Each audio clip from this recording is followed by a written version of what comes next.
Hello, everyone. Welcome into our latest live broadcast. It's Friday. It's the 2nd of May, 2025. My name is CareyHolzman, and today, I think I'm sitting down for this one because, well, I just had the set up for interviews, and quite frankly, don't want to put it all back. So we're going to do it a little different today. The subject of today's video is a brand new Minisforum PC. And, what shocks me is most of the mini PC companies have been pretty slow with new product lately. I'd say the last year, we just haven't seen the number of new machines where companies like B-Link have gone almost radio silent. And others that we were seeing machines from sporadically have cranked up their new builds from GMK Tech, builds from Paladin. We're seeing brand new stuff from them.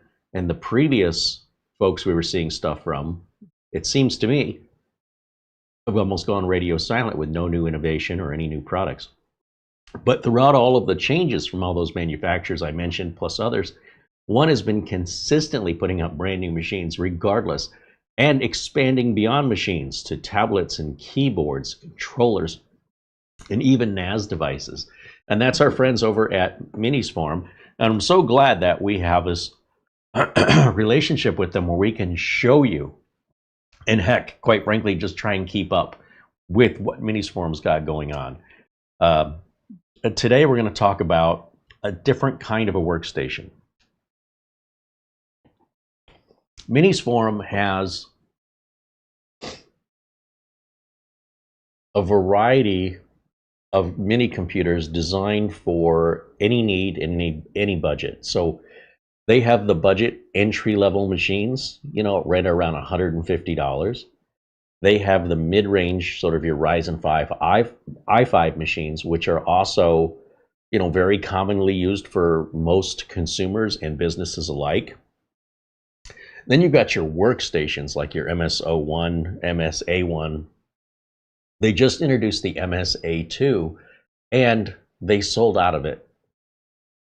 I guess their first production run was 1,000 units because they posted on Twitter. They sold out of all 1,000. They're gone, but they've got another run coming up. So that's good for Minisforum. They're obviously doing well, as they should. Beyond the workstation, we now have something called an AI workstation.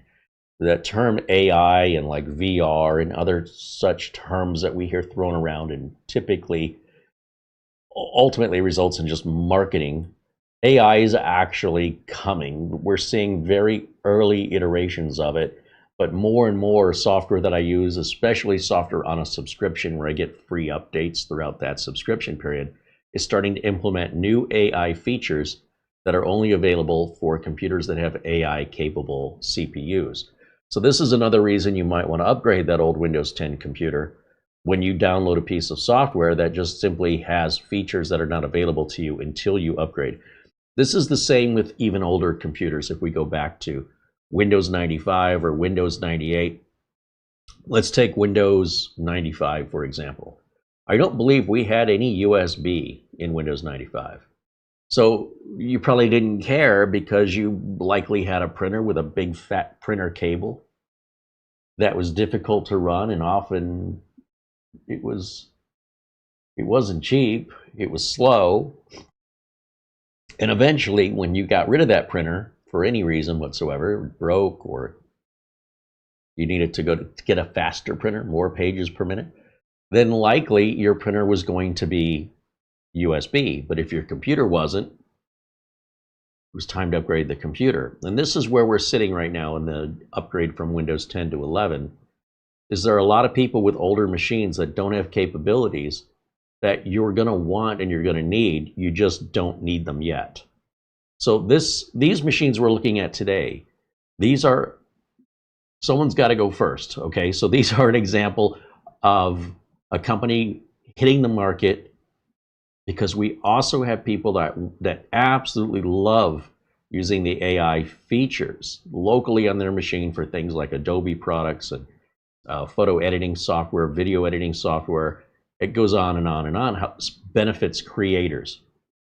If you are not a creator, I would even argue you don't need a computer. You need a phone or a tablet. There's two sides in this industry. There are the creators and there are the consumers. And believe me, consumers outnumber the creators 100,000 to 1. At least. Maybe it's 1,000,000 to 1. But yet consumers still stuck in the PC mindset are sort of locking themselves into a world they don't want to be. They never wanted to be there. So when they're told they need to upgrade that 14-year-old computer they never wanted to begin with, now they don't want to give it up.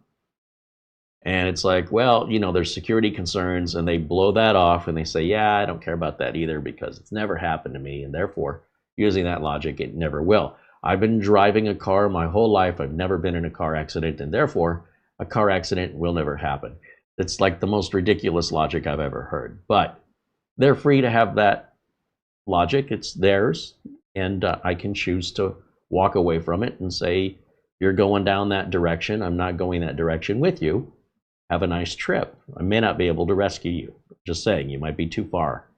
So in any event, you know, what I can do to help people is within boundaries. You know, when somebody exceeds the boundaries and they're beyond help, just replace the computer. There's nothing more I can do. And you're just prolonging the inevitable. So people are going to do what people are going to do. And I don't have to be affected by it if I choose not to in this industry. But I want you to know as consumers to make wise choices. And if you want to stay with a PC, really, by the end of this year, you need to have that Windows 11 or you need to have extended security updates that you would pay Microsoft $30 for 1 year. And then you're only going to buy yourself 1 year. That's it. So you're still getting Windows 11 eventually. You're just procrastinating the inevitable. So the alternative is if you're a consumer and you don't need the PC, now's the time to switch to something that's more consumer based and you don't need the creation device. There is one exception, and that would be gaming PCs. Gaming PCs often have the power of a workstation in addition to a very high-end graphics card that often doubles the price of the computer. Plus, the games are getting more expensive. You know, games were 50, 60 bucks. Now you're looking at $80, $90 coming up here in a few months. That's going to be the new standard. Welcome to inflation. I used to stick a quarter in a video game. You know, these days, if there are video games, they're often 2 quarters. Same game. It's inflation. So, gaming PCs Minisforum also offers under a different name called Atom Man. And with Atom Man, they have discrete processors. They have a model with an AMD, is it a 7600 XT GPU in there? And they have a model, the G7 Ti has an NVIDIA RTX 4070 in it. We have to look these specs up. And these machines are well over $1,000, as they should be, because they are a bargain at that price, quite frankly, compared to a standard desktop that would match the specifications. You're looking around anywhere from, I'd say, $1,600 to $3,000, depending on the graphics card. So with all that said, what we've got in front of us today may be a little bit confusing. I'm a little bit, I don't agree, let's put it to you that way, with the marketing of these from Minisforum, because the X1 AI Pro we previously reviewed, and I love this computer. This is by far the single most powerful mini PC I have in the stable. I mean, the G7 Ti comes close. However, you know, the G7 Ti is a 14900 with that RTX 4070. This is an AMD AI processor. And while these are not designed for gaming, they'll certainly do it. The onboard graphics on here is very impressive, but you know, it's not a discrete graphics card. These also have the ability to add an external dock for a graphics card, but at that point, I think you're using the wrong tool. Personally, I wouldn't advise that, but we'll talk more about that in the future, not today. But the naming scheme here is a little confusing, because if you go on Google right now and you look for the X1 AI versus, well, that one says X1 AI too. But this is the X1 AI Pro, and this is just the X1 AI without the Pro. And you can see they're very different. Just the boxes alone suggest these are two very different machines. So I want to talk to you about the differences today, and I tried Googling for the X1 AI to see if anybody's reviewed it, and all I can find is Minisforum official YouTube channel talking about it. So the field is wide open for us to explore this and help alleviate any confusion between the two models. Because what makes the confusion even more is there's 3 different ways you can configure, 3 different processors you can get the X1 AI.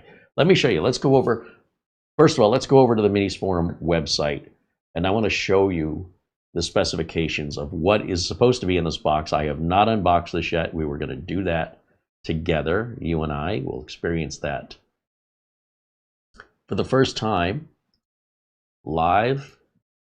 And right here is the Minisforum AI X1. Now look at the price. It's $439. $439 is a great price, by the way. But also that's with the lowest end processor. That's an AMD Ryzen 7 260. The minute we go to the 255, both of these, by the way, they're not even shipping yet. That's how new these are. Price goes up a little bit, $379. Oh, price went down. Sorry, that's a lower end.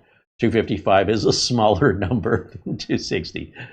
I said these were unscripted. And then what I think we have in front of us, because this one doesn't have a shipping date, I think this is the first model, the AMD Ryzen AI9 365 CPU. That's their high-end AI processor from AMD. And again, at $579, that is a bargain. And the reason I say that is if we look over here at the AI X1 Pro, this starts at $929. So it's quite a bit more money.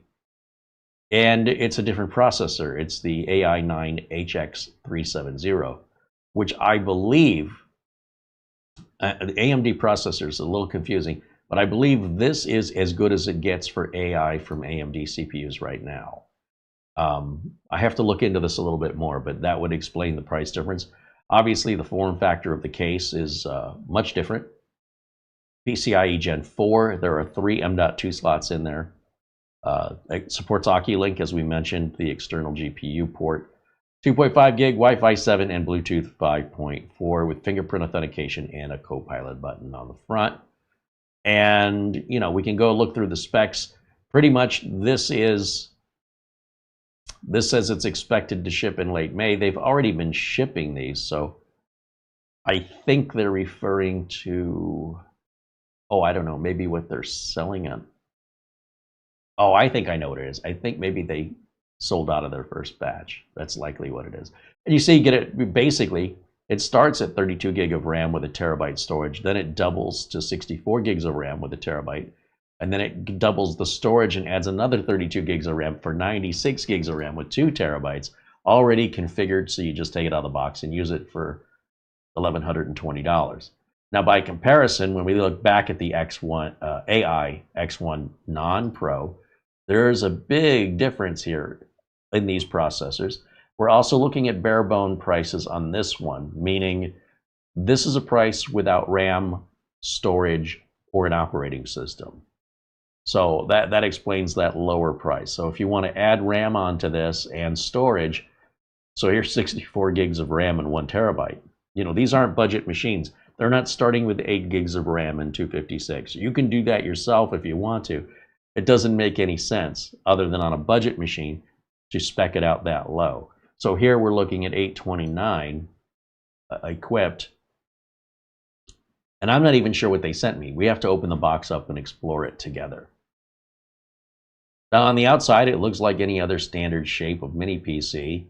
You've got your dimensions here, as well as it explains it supports 4 monitors with HDMI 2.1 out, a single DisplayPort out, and 2 USB4 ports out that support video outputs. So that's a total of 4 screens simultaneously. A little about the processor you're going to see when we talk about AI. We're talking about something called TOPS. That's trillions of operations per second. What's a good number? Well, at this point, any number is a good number if your CPU even supports that. These numbers are going to grow exponentially over time. They're going to keep doubling and doubling and doubling. And at the same time, demand on AI within software you use as a creator will become more demanding. So they should grow together as needed. Again, it depends on your usage. Of course, it's got regular DDR5 SODIMM laptop style memory you can replace no differently than any other type of laptop RAM. It's got built-in speakers and microphone, which is pretty standard for today's mini PCs overall. If you look at game playing, which again, this isn't really designed to play games so much as create the games, you'll see that, I just lost my page. There it is.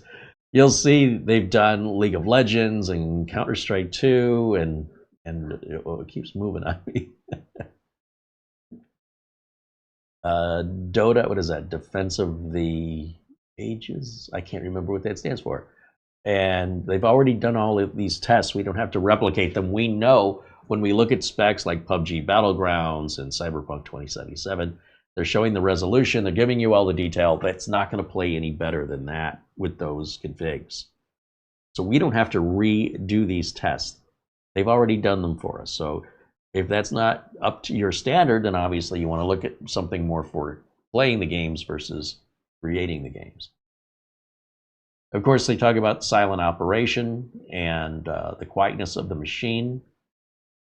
It does support USB4, which is 40 gigabits per second, which is super fast. It's 2.5 gig LAN, the latest Wi-Fi 7 with Bluetooth 5.4.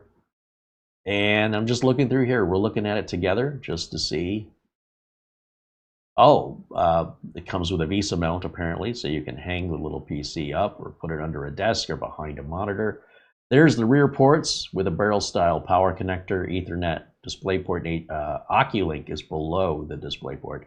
Then USB4, HDMI, and a USB 2, which is ideal for a keyboard and mouse or mouse. There's a difference right there between the AI X1 and the AI X1 Pro.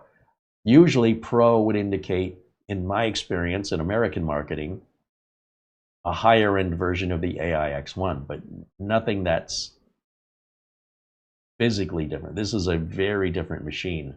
I think it's worthy of a very different title. Maybe an AI X2 would have made more sense to me. Because if you Google search AI X1, you likely will not find anything on this one. All you're going to do is pull up this one. It's going to get really confusing if you're in the market to buy one. So for that reason, I think Minisforum should have made a bigger distinction in the model names. But I'm sure there's some logic to it here that maybe when we dig into it, it'll start making sense. A little bit more about all of the built-in power adapter. Oh, that's on the big one here. Yeah, this one has built-in power supply. That's another reason why it's bigger. And you know, some people like that, some people don't. I personally love it. I think it's fantastic. And that's what we're working with today. All right, that's what we're going to take a look at. We've already looked at the AI X1 Pro. We will revisit this again. I wasn't happy with the way my review went down, so I want to redo this one. But in the meantime, I don't want to hold up this review here, especially while it's so fresh and new. At this time, Computex is going on over in Taipei. And I imagine a lot of industry folks like Minisforum are probably there in attendance right now. And we'll see what new announcements are coming out from Computex this week. I'm sure other YouTube tech content creators are probably out there with that 18-hour flight, at least for me, and the 80-degree with 200% humidity temperatures. Yeah, I'll let them go ahead. You go first. But I'm excited to see what announcements are made there, what new product announcements are made. In the meantime, let me say hello to everybody joining us here in the chat. Let's see, who do we have joining? Ron Barnish saying hello. There's Darren Gilholm, and Ray 08131 says hello with a $10 super chat. Thank you, Ray. And Mark Gaines joining us all with a 20-pound super chat. Thank you to Mark Gaines. Lou Greenia says hello, and so does Ben Laird. Ben joins us from Scotland, and Lou Greenia is in Vermont. Scott says hello, as does Elijah52 Dickens and Eddie Casanova and Gregory Howard. I haven't seen Gregory Howard in a few days, a couple weeks maybe. Good to see you, Gregory. Thomas MacT saying hello from St. Petersburg, Florida. Thank you, Thomas. Good to see you. Hey, there's Peter Laycock, our friend Buster. Buster says, hey, Carey, Mara, and everyone in the chat, all the best from Bonnie, Scotland. Temperature in Edinburgh, 57 degrees Fahrenheit, which is 13.8 degrees Celsius. Warming up over there. Sounds lovely. We're going to hit 94 degrees Fahrenheit today. And it's going to be warm throughout the weekend, but Monday it'll cool back down, thankfully, into the 80s. So summer hasn't quite got both hands on Phoenix yet. Still kind of breaking free every little, trying to get a little bit more of that cooler weather. Let's see, 3D Everything says hello, and Zub-Zero joining us, along with MX, and Doman 2000 joining us from the Netherlands. Dwayne Blackwelder says hello, tells Mara that he ordered her cookbook on Wednesday. He just got it today from Amazon. Nice work, and I'm looking to try out some of the recipes. Let us know what you think, Dwayne. It's all healthy, low carb, zero sugar, and delicious. There's some great ingredient substitutes now for things like sugar and flour, alternatives that are coming closer and closer, and in some cases even surpassing what we've all gotten used to. And it's a, you talk about how the tech industry has been growing. What's been happening with food and discoveries using anything from psyllium husk to these nut-based flours, almond flour. Where was this stuff when I was growing up? So yeah, she's really utilizing the latest in ingredients that are available as substitutes for what we've all sort of grown up with and are accustomed to as normal, which aren't necessarily good for us. Craig Wilson says hello, and John Paul Bacon saying hello as well. David Martinez and Richard DeFries are joining us. And Peter Laycock says he's starting to feel a little better. That's what we want to hear. Very good. Chris Johnson says hello. Lawrence Pierre says hello.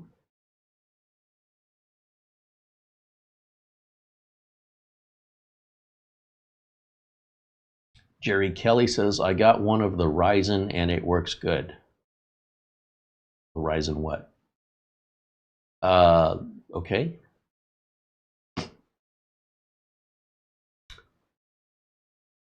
It's a perfect dork in the chat room says, next few years are going to take over. Oh, iGPUs are going to take over. I'm impressed with my B-Link EQR for $232 and handles GTA 5 enhanced on high settings. We all have a measure. If I told any of my customers the reason you should buy this computer is because it handles GTA 5 on high settings, they would look at me and go, it handles what? And that means what? So everybody's got, and I want to emphasize that everybody's got a use case for their computer, whether it's entertainment, whether it's work. Sometimes it's both. There are several different configurations and styles and price ranges to accommodate those needs. And there you go.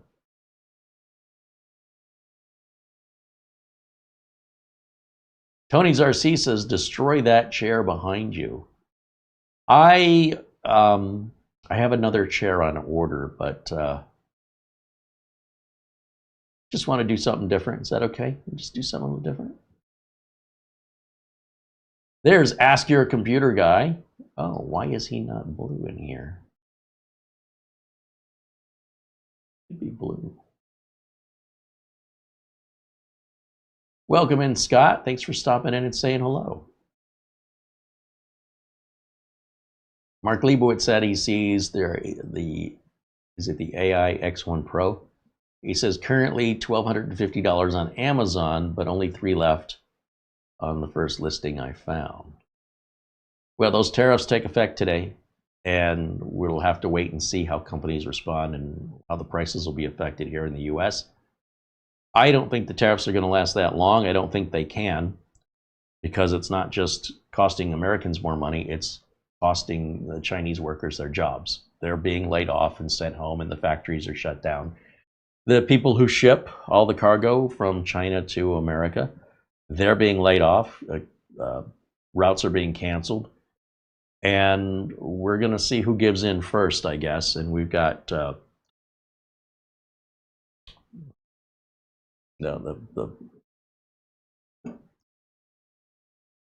leader of China. I don't know his title. But he, similar to America's Trump, very stubborn. On the other hand, both Trump and he are going to experience more and more pressure from the people that they govern.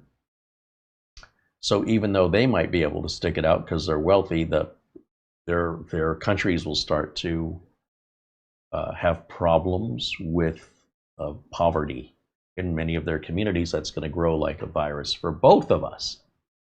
And the question is, who's giving in first? That's why I don't think it's going to last that long, and I hope I'm right.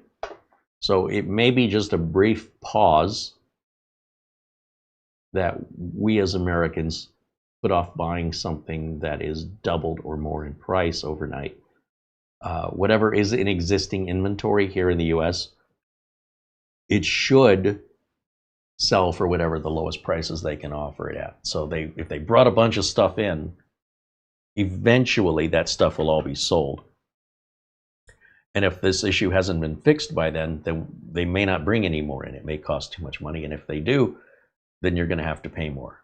So if you just wait a little bit until all this settles down, that may be the best course of action, unless, as I mentioned, there's currently inventory here in the States. And this is strictly stuff coming from China. Like for everybody else, it's, stuff from Vietnam and stuff. It's not that big of a deal. But we'll wait and see how this plays out, because this machine at $1,250, if these tariff things don't get worked out, this will become $2,800 in tariffs with the tariffs. As a result of that, they probably aren't going to want to ship many over here. So we'll wait and see. We'll wait and see. In the meantime, if you think it's pricey now, just wait. But if you continue waiting, I expect this all gets resolved. And I hope it gets resolved by Monday, but I don't think it's going to happen that soon. I think we just need to tighten our belts a little bit, appreciate what we have before constantly going out and finding something new, at least if it's coming from China, until this whole issue gets resolved. It'll get resolved, I just don't know when. Gregory Howard with a $20 super chat says, hello again. I am computer poor. How do I get these thin out of here so I can walk around my house? Oh, he's got too many computers. I have the same problem, Gregory. When you come up with a solution for that, please share it with me. Mark Lieboyd said, I was just discussing this with a client today. The question was whether to buy a laptop now or to wait. His laptop isn't that old, and he has a spare, and he's content to hold off for now. Well, again, the prices haven't necessarily hit us here yet. Any existing inventories should sell for the same price. It upsets me because the fuel companies don't seem to work that way, the gasoline sellers. So let's say I own a filling station and the price of gas has gone up. It's pretty common, at least here in Phoenix, for the gas stations to change their prices immediately the minute the price of gas goes up, even though the gas they have in the tanks they paid for at yesterday's prices. That's nonsense, and I think it should be illegal. But the only thing I can think of where that happens is in gasoline. I can't think of any other industry that does that. You'd think that they would sell the tanks of gas they have based on a profit margin of what they paid for it, but that's not what they do. If the price of gas goes up, typically what I experience is that same day the price of gas goes up at all the filling stations all around me. They all do it. But when the price of gas goes down, a little slower to bring the prices down, usually a couple days. Wonder why that is. So at least when it comes to these tariffs. Likely what's going to happen is the companies aren't going to be bringing cargo in at these high prices. And it's going to be very similar that we experienced during the pandemic with things being hard to get, just for a completely different reason. Instead of there being shipping lines or shipping lanes that are all backed up because the customs can't get through them, they hire enough people and have enough truckers. Now we've got truckers sitting around doing nothing. We're laying off dock workers from the ports, and the ships have stopped coming. Well, they're still trickling in, but not like it used to be, because the companies don't want to pay all that much money to bring the stuff in.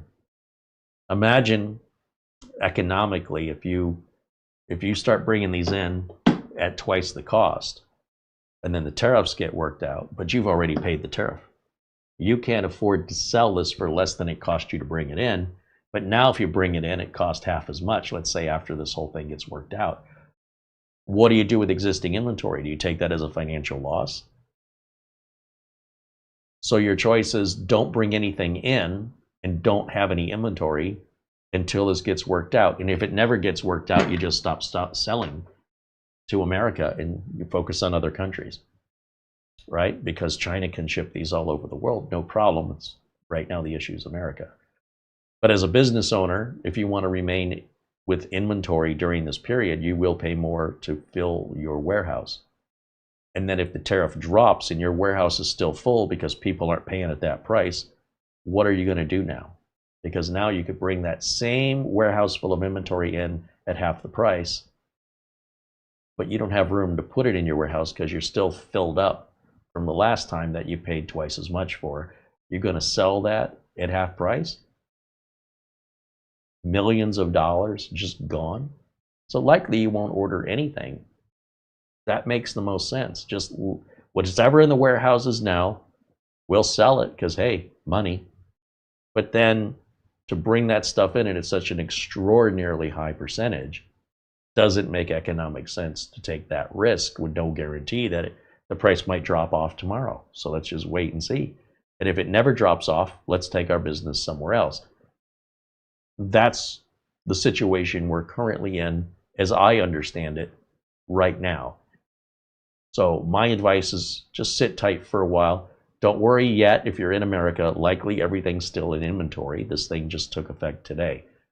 But some companies were prepared for it and have ordered as much as they could handle prior to this taking effect at the current prices. And some people may panic buy.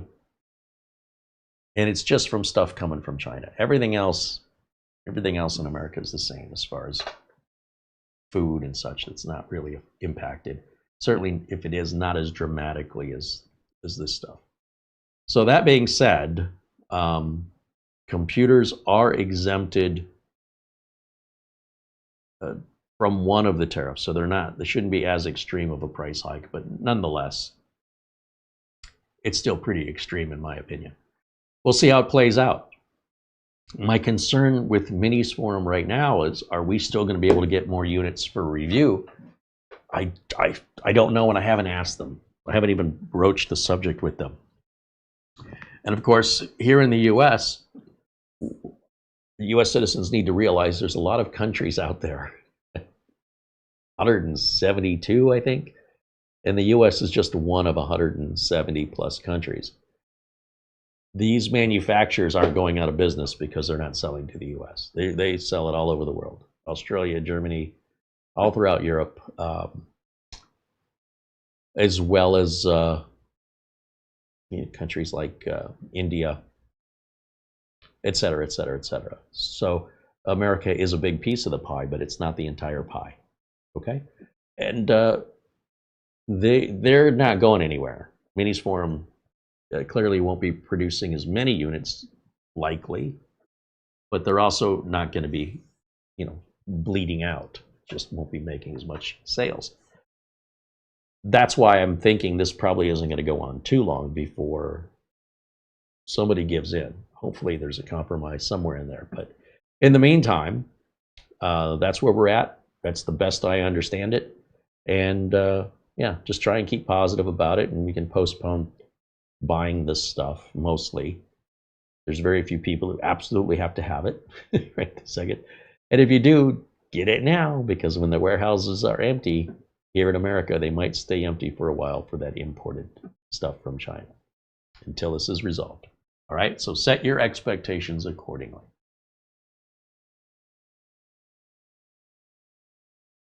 Mats Olaf joins us and says hello from Norway. Wait, is it Norway or Sweden? Sweden. It's been a while. I didn't see him. I've slept since then and I can't remember. Anyway, welcome in, Mats Olaf. Nick Poverman says hello.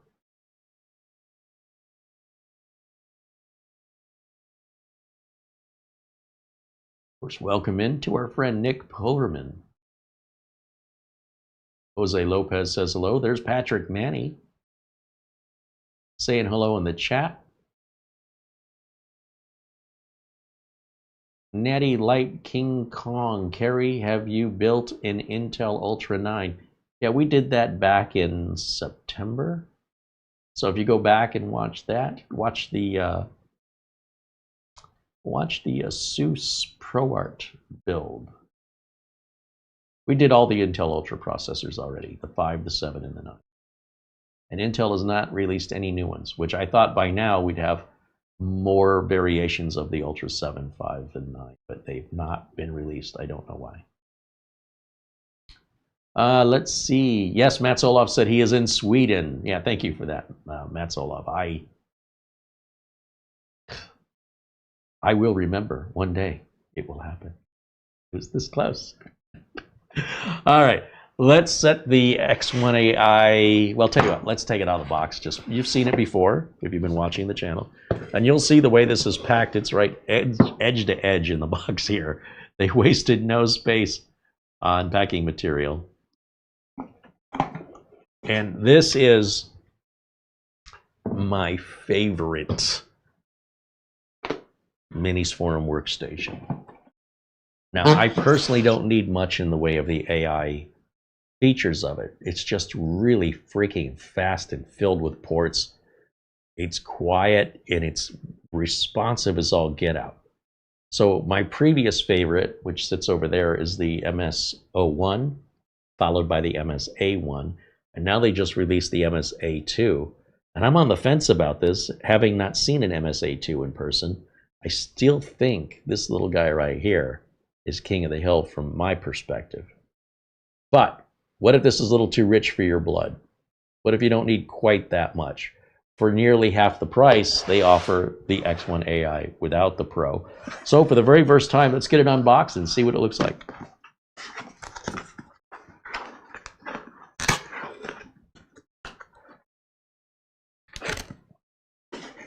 Taped. It says tear here. Never seen that kind of packaging before. Okay. As you can see, very first time unboxing, so we share this experience live, unedited, for real reaction, and give you an idea of how yours should be packed if you order one. It looks like that. And we'll take this out. Sometimes they have a plastic bag they wrap the computers in, and it's got like a sealed lip on it that you cannot unseal. You just have to tear through the bag. This is like a paper. It's pretty interesting. Different kind of material here. And apparently recyclable. Okay, well, just, I mean, side by side immediately, we can see just how different the size is between these two. And given they share the same name, you know, that's why I say calling them both the AI X1 is, I don't know, I feel like one should be the AI X2. I don't know, what do you think? If I go to a close-up camera here, let me see what this does. If I bring it up this way, because it's still on my face for interviewing, maybe I can hold it up this way and I don't have to walk up to the camera with them anymore. So that gives you an idea of the size difference and the price difference accordingly. So we know this one is very capable. As I mentioned, this one is my current pick of the litter of everything Minisforum makes. from their monitors and keyboards and controllers, their upcoming NASs, and other mini PCs we've seen from them for me to fit my needs. That one got my name all over it. But is this one so similar for my needs that I can't tell them apart? I am curious about that myself, because it's entirely possible that I can't tell these apart, depending on what I'm expecting it to be able to do and how I use it. So with that, let's go back over to our regular camera there and continue to see what's going on inside the box. What's included here? We've got, I guess, just a piece of paper there. Take that out. And then down here, we've got this fake floor, which separates out the accessories. So in the bottom here, we've got some documentation, which I will set there. We've got an HDMI cable. We have what appears to be an Oculink add-in. You can either use the Oculink port as a secondary NVMe drive, or you can use it as an external graphics dock. So this is apparently not installed by default, and it's an option. If you choose to use Oculink, you would give up one of your NVMe ports. Yep, that's exactly. See, it looks just like a standard NVMe drive, except it's a little funky shape down here. And then that's your Oculink port that's going to poke out. There's a little dust cover covering the port right now because it's empty. There's nothing behind it. So this is an optional add-in that is included with the price. Some of you will never use it, and some of you will never not use it. It's almost, when I talk to people, it's almost like a 50-50 split about whether or not this has value to them. So it makes sense that it's not pre-installed from the factory and that you can install it yourself, but at least they're not nickel and diming you for it. It's included. And kudos to Minisforum for making that marketing decision. This is our power brick right here. And this power brick, if I get my glasses out, I will tell you how many watts this is. This is a 120 watt power brick.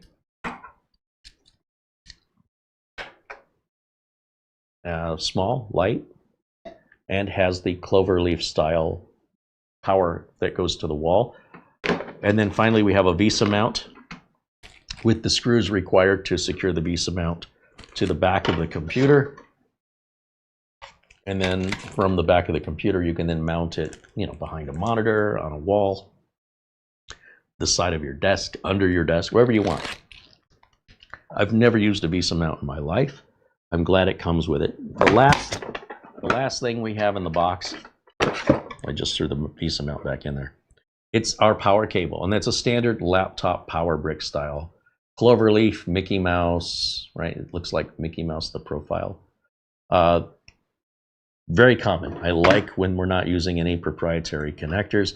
I also like that this doesn't plug directly in the wall because it doesn't leave me enough slack cable to often reach the desk. So with that, that's everything in the box. I'm going to put all this other stuff back in here for now and set it aside. Put it over there. In fact, I'll turn it this way so you can see the name of it in case you're just tuning in. There's the name. Oh, documentation can go in there too. Keep it all together, Carey. And specs wise, this is the AMD Ryzen 7. That's what the sticker says right over there. And we'll fire it up and we'll take a look at the specs. We'll see what version of Windows we have on here. We'll check it for updates, which shouldn't hopefully take very long, and just take an overall look at the responsiveness, configuration, as well as notice if the fans seem to be quiet or loud. So let's do that right now. So in order for me to hook this up, I need to get my HDMI cable, which I have down here. So bear with me for a second as I start pulling cables up off the floor. We're still renovating Studio C, so eventually I will have this all within reach when I'm done. So HDMI cable there. I'm not going to plug it into the internet yet, because if we're going through our first time out-of-box experience, I don't want to be forced into creating a Microsoft account. So for that first boot up, no internet. There is power, and I need a keyboard and a mouse, which I have right over here. Okay. And I think that's all we need for our first boot. So I'll turn my wireless keyboard and mouse on. I always shut them off to save battery. Even though they're supposed to do that on their own, I don't trust them. And I have one dongle that controls both of these, which is a really nice feature for somebody like me that's always having to move equipment. And you know, if this keyboard and mouse could talk and tell you how many machines they've been plugged into, it's probably a lot more than any of you watching. So they get a lot of abuse, and you know, fewer parts means fewer things to break. So that's why I'm a big fan of a single-use dongle. Okay, what I'm going to do is fire this up here. We should get a power light, and we do right there. And if you want to take a closer look at that, there's our power light on. And then let's switch over to our output of this machine. We should get a post or a power on self-test that says Minisforum here in just a minute. Your very first boot does take a little bit longer. So under daily usage, your boot up time won't take this long. Also, going through that out-of-box experience also delays getting us to the desktop on that very first boot. But subsequent boots after that will happen much faster, and that's with every computer and laptop ever built using Windows operating system, at least since Windows 7. That's how it's been. All right, so let me go full screen over here so I can see it the way you do. Oh, good, my live chat just crashed. Thank you, YouTube and Google Chrome.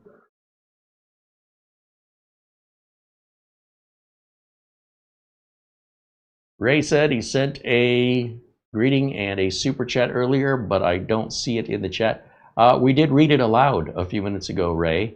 And thank you again for your super chat. And yeah, super chat only goes back so far.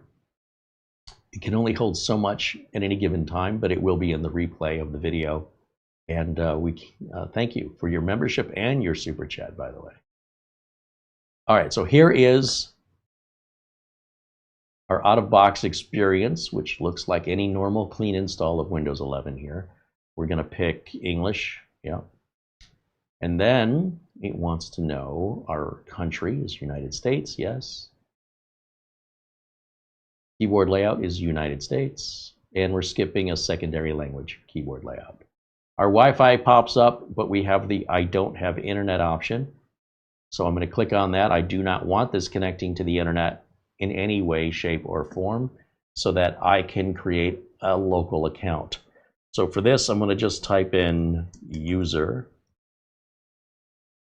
enter. I'm going to leave the password blank. That way when it restarts, it starts right into the desktop. And I'm going to leave location settings on. That's going to keep our date and time accurate with the network time protocol, NTP, over the internet. Because clocks always lose or gain minutes, and over days or weeks, months, and years, they could lose a significant amount of minutes. They're just not that accurate. So with it just going out automatically, periodically, and synchronizing with the internet time, one of the internet time servers, you don't have to think about it. It'll even self-adjust for your time zone during daylight saving. So you can, you don't have to keep adjusting it manually. There's some other benefits to location, but that's why I leave it on.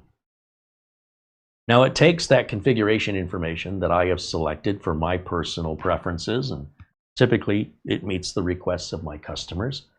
Anything I've done here can be changed. It's not that big of a deal, but that's the generic way I set up a brand new computer that could be sold to literally anybody, or I could be using it myself. It's sort of my own universal one-size-fits-all foundation that we can build upon. I don't do them differently because then how would I remember? There's just too many computers in my world for me to keep track of doing things differently. It's too much. I don't want to work that hard. It's too much work. So for that reason, everything always gets set up the same, and that way I can maintain my sanity just a little bit longer. Now you'll notice all these ghosted icons right here, and that's because we've not connected it to a network yet. It's ready to fill those in with something, and if I grab my network cable, my Ethernet cable, now that we've set up our local account, now I am free to plug the Ethernet cable in or connect to Wi-Fi. And once it establishes an IP address, which you'll see happen typically right down here, it's getting it now. That flashing will stop in the bottom right corner. That'll become a solid monitor. And as soon as that happens, these icons fill in with the information from the Microsoft servers. It's that quick. And if there's anything in here you don't want, just right-click, uninstall. And by the time I click uninstall, it's already gone. It's not bloat. It's, well, they're little shortcuts is all they are. So it's really simple to remove this stuff. Click, ready? 1, 2, 3, click. I couldn't even get to 1, it was already gone. So for anybody to develop separate applications to do this for you, you're spending, in my opinion, more time on that than just simply removing this things. They're so easy. LinkedIn, that's a shortcut. Let's go over here and say, hey, get rid of that. Uninstall. Ready? 3, 2, 1, uninstall. Here we go. 1, I couldn't even get to 1 second. It takes less than a second. Anyway, they're gone forever. We're done with that. Let's take a look at our system specs. Right click on the start button. We're going to go to system. Which CPU did we get in this? AMD Ryzen 7 260 with Radeon. Wow, I need my glasses. Are we in 4K? I bet we are. Let me right click on the desktop, go to properties. Oh, display settings. Yeah, that's why I can't read it. Let's go to 1920 by 1080. Now I should be able to read things a bit better.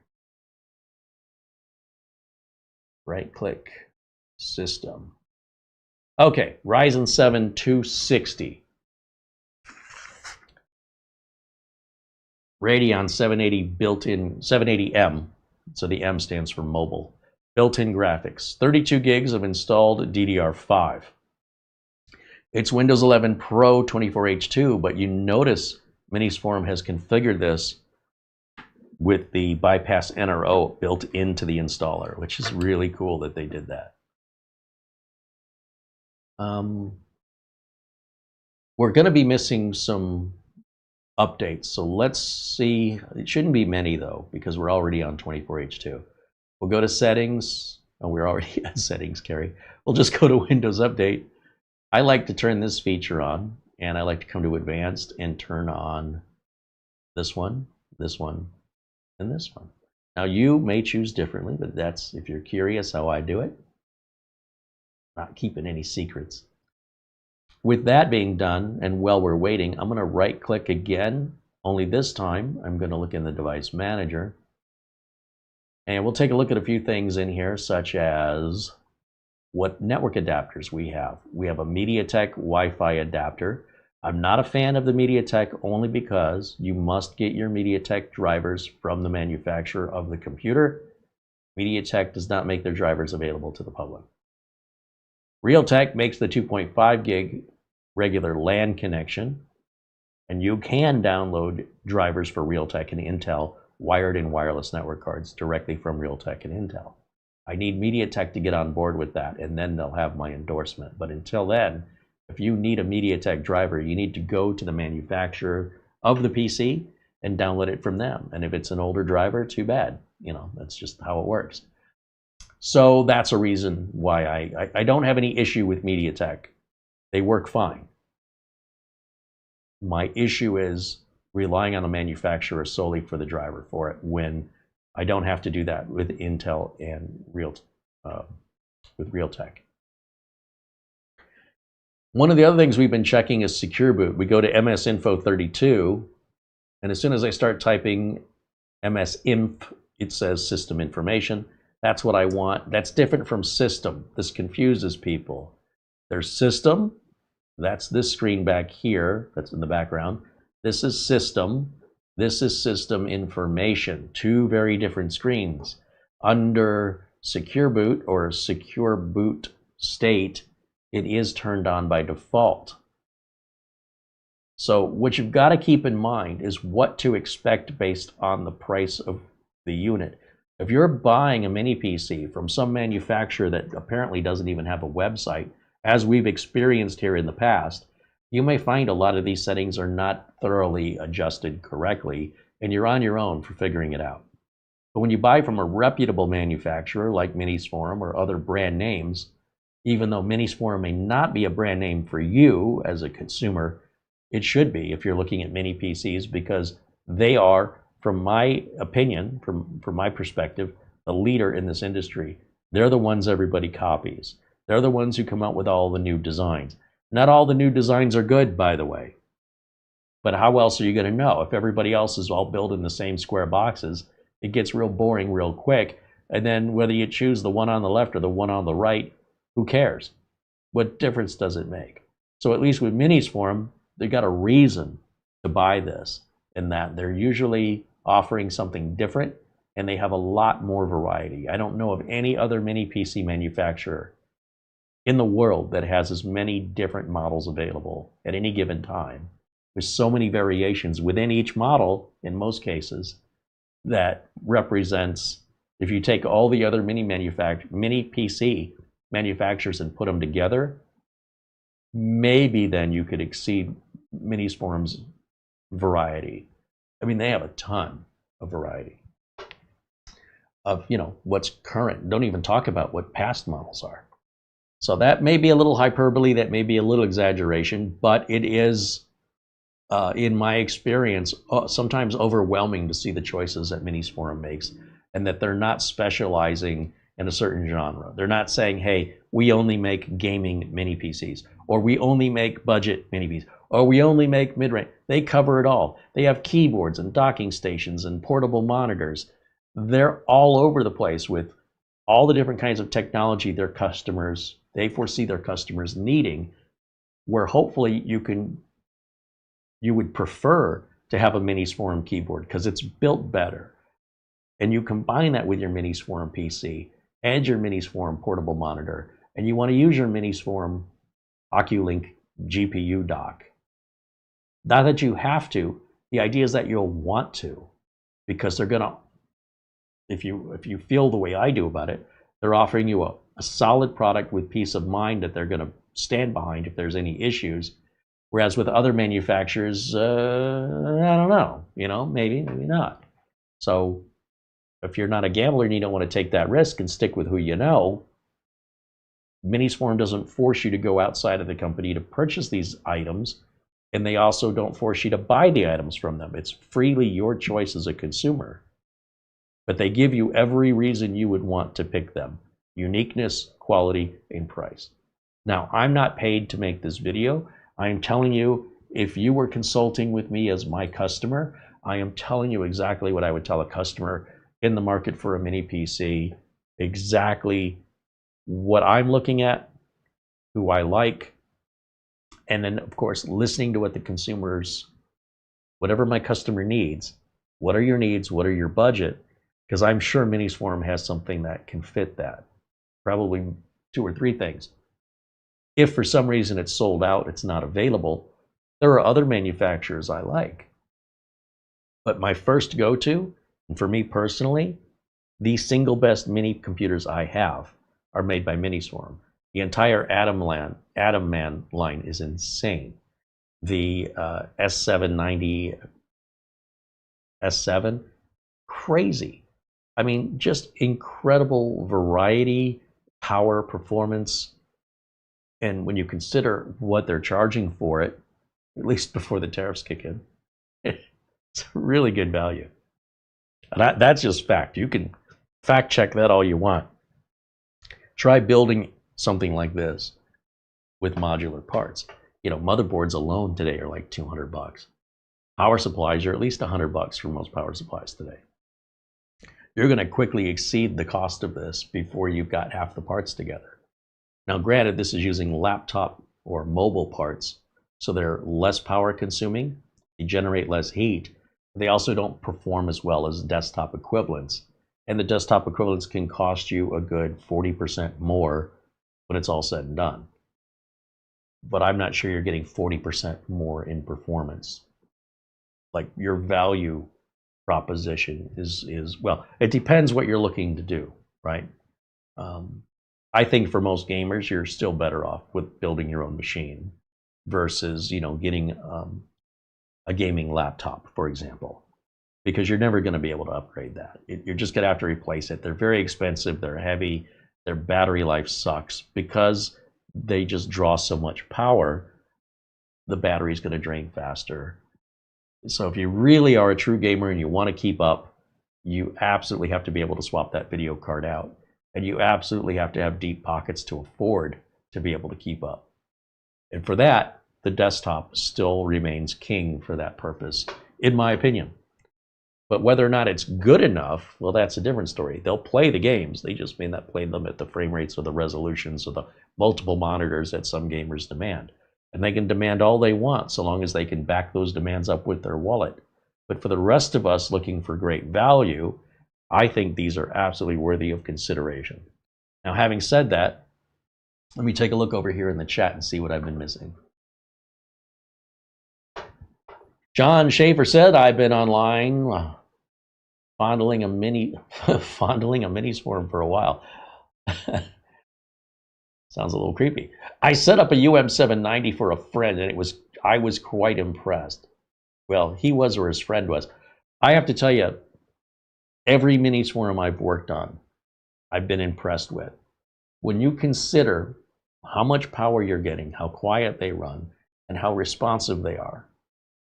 When we talk about the UM773, the UM773 Lite, what is it, the 860, 890, and the 890 Slim, there's some incredible values there. The NAB9, are you kidding me?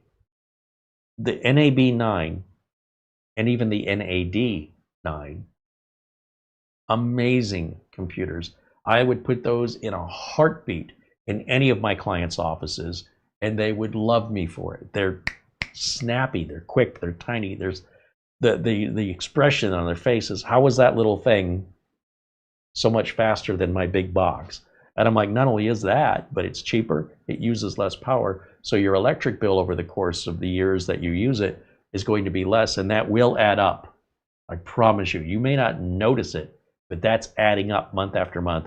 If you're in an office 8 hours a day, 5 days a week, compared to the power consumption of a desktop to one of these, and you're in an office and you have 20 or 30 stations, multiply the savings of one over 12 months in electrical cost alone times 30, or the number of units you have, and you'll see they can pay for themselves quite quickly just in electrical cost. And when you include the output of heat that many desktops will put out, here in Phoenix, you're already running the air conditioner. So now you're paying for the electricity to generate the heat, and you're paying for the electricity to cool the room down. You got 30 towers in one giant room, all adding to the heat of that room, making that room more difficult to cool. They're fighting each other, although the air conditioner will win because it's putting out a lot more air. The person who loses is the one who has to pay the electric bill at the end of the month. There's that to consider as well. Not to mention how much space your employee has at their desk, with a big tower eating up a good portion of it, typically on the floor. Chairs are banging into it. They're banging their knees into it. This is, typically we put these right on the desk. Sometimes they have a little monitor hutch. Some of my customers do. And we just slide it right under the monitor hutch. So now they've got the button and the ports right there. The monitor's a little higher where they can see it. And then they have typically a keyboard tray they pull out at their desk. And they're like, where's this been all my life? And how much did this cost us? And I explain how they just save money by not having me replace their towers with more towers. I explain the electrical cost impact that it'll have over time. And all I can tell you is they're never upset by it. Can you imagine? So, yeah. Let me get back over to the desktop here. How are we doing on updates? Oh, I want to check my power settings because I don't want this to fall asleep on me or go to sleep on me while we're live. So I'm going to go down here in the search box. Whoops. I'm going to type in edit, EDIT. There, edit power plan comes up as our suggestion up here. I'll tap on that. Oh, it's set to never right out of the box. I'll put it on 3 hours just because sometimes I forget, but 3 hours is plenty. And then the other thing is I like to get rid of that little cartoon down on the search bar. I just type in search space permission, and I don't have to type in all of it. Just, well, I have to type in search correctly though.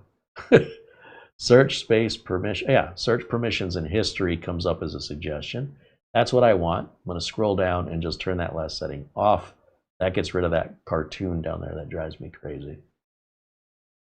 And while we're doing all this, we can also go to installed apps. And I can remove things that I don't want on the system while Windows updates are installing. I don't know what Microsoft Family is, so I don't think I'm going to miss it if it's gone. Very quickly uninstalls. I don't want this media player. I replace this with VLC. So I get rid of that. I don't need it, and it's very quickly gone. Microsoft Bing Search does not uninstall. So, oh, wait a minute. This one does. Well, good. We'll get rid of it. If the uninstall is shaded out, it's not a big deal. Just move on. Microsoft News, I don't want that either. We're going to take that out of there. Microsoft OneDrive, personally, I don't use OneDrive. Now that's a big one, all right? That's 409 megs. It starts, if there was anything that would default to what I would call bloatware, this is the closest thing in 2025 that we have to bloatware on a Windows 11 stock install. They like to throw Teams on here. No sooner than I delete it, it'll come back with an update.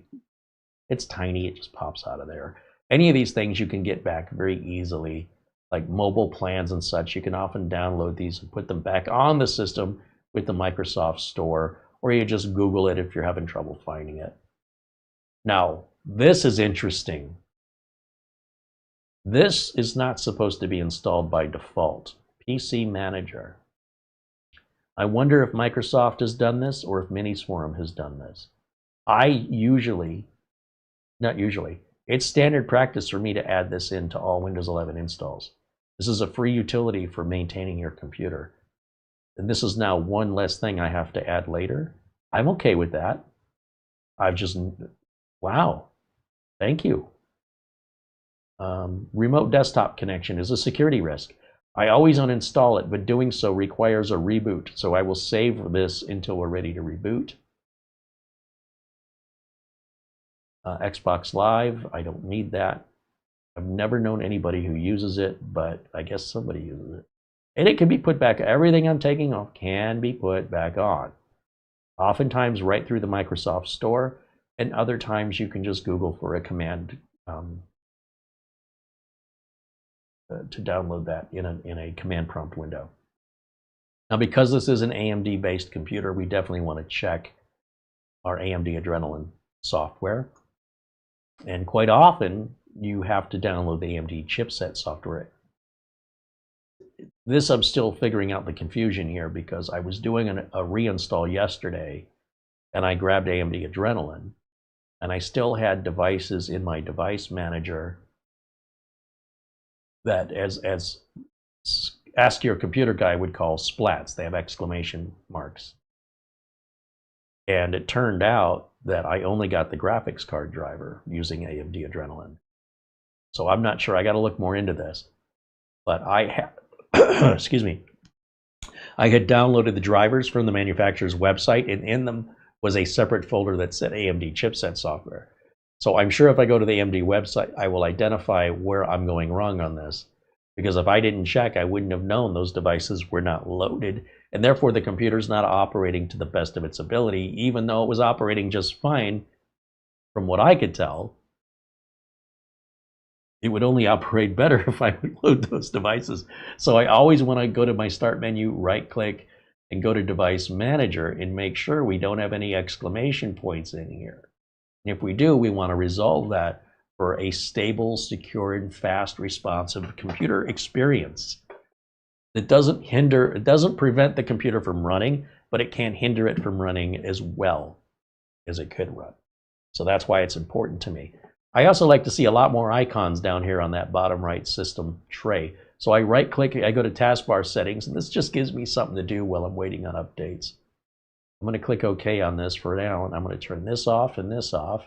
And then I come down here to other system tray icons, and I want to see the security status. That should not be hidden from me. I want to see my Bluetooth device settings. That should not be hidden from me. I want to see the AMD Adrenalin application to remind me it's there. And I also want to know my Windows Update status. So everything they've turned off, I want on. And the one thing they turn on is Microsoft OneDrive that isn't in here anymore because we uninstalled it. That's how far disconnected Microsoft is from the needs of the users, or at least my users. Now, we do need to reboot, but this would be a good time to kill two birds with one stone. Look, these came back. Uninstall that. Right click, uninstall that one. They only come back during certain Windows updates. They don't just randomly come back, all right? This is a consequence of the action we've taken of getting updates. And now I'm going to go back over to apps. I'm going to look for that remote desktop connection. Again, it is a potential security risk to have that installed. So we're just going to remove it. I don't know anybody who uses it outside of corporate IT. So good riddance. If we want remote desktop, we'll use some software like Instant House Call, UltraViewer, Rust Desk,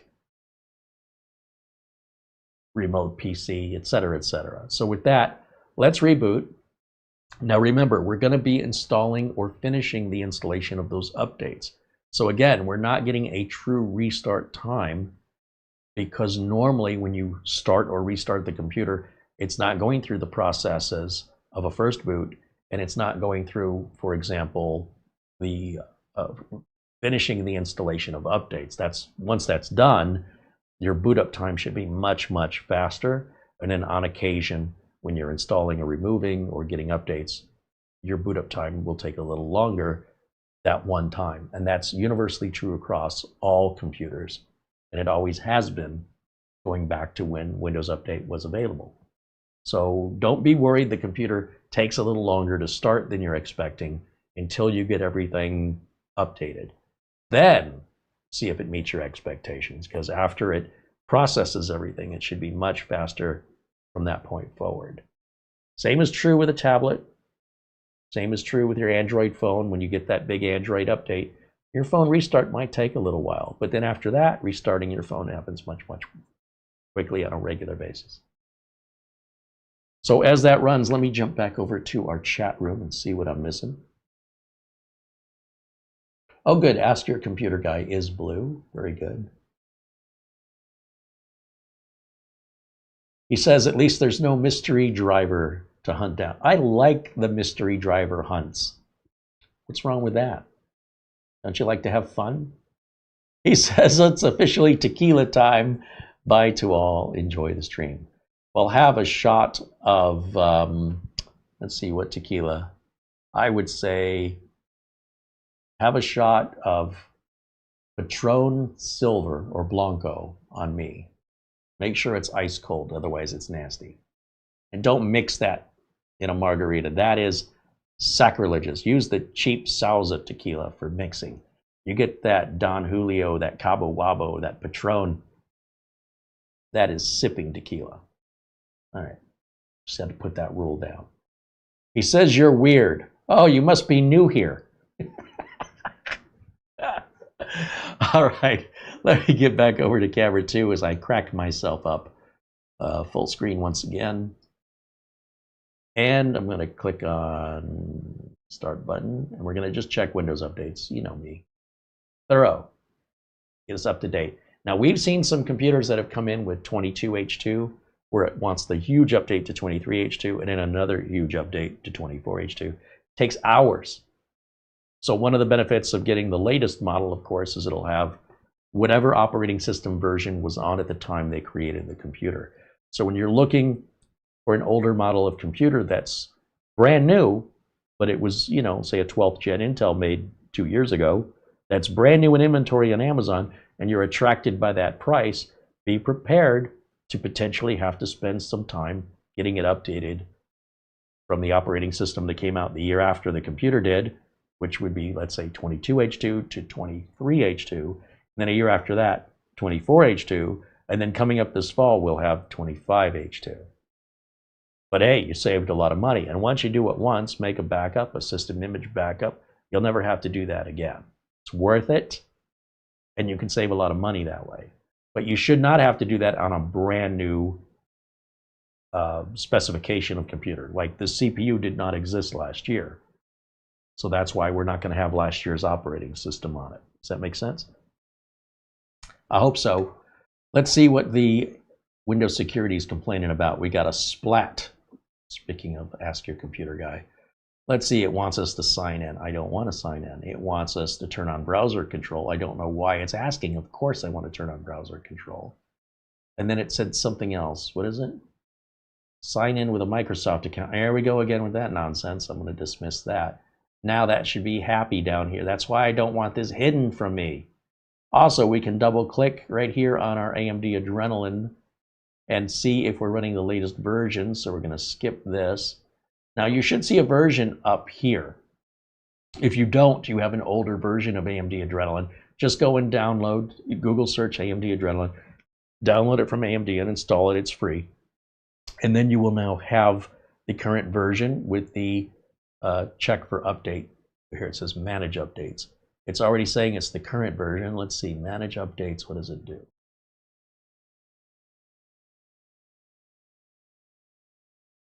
Automatically keep updates. Why isn't that automatically checked? Chipset drivers look like they've been updated. Well, I'll take them. Okay.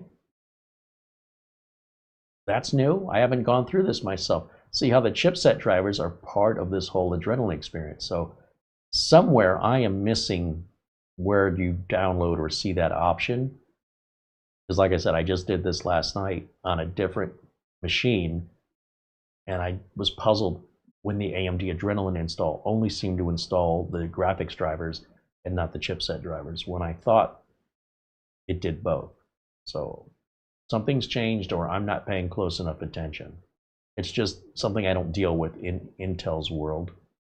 Well, Intel does not provide their chipset drivers automatically either. I guess what I'm saying poorly is I'm used to the process with Intel. I've not gotten accustomed to the routine with AMD, but they may not be that different. I just thought before that AMD made this a lot easier through one app.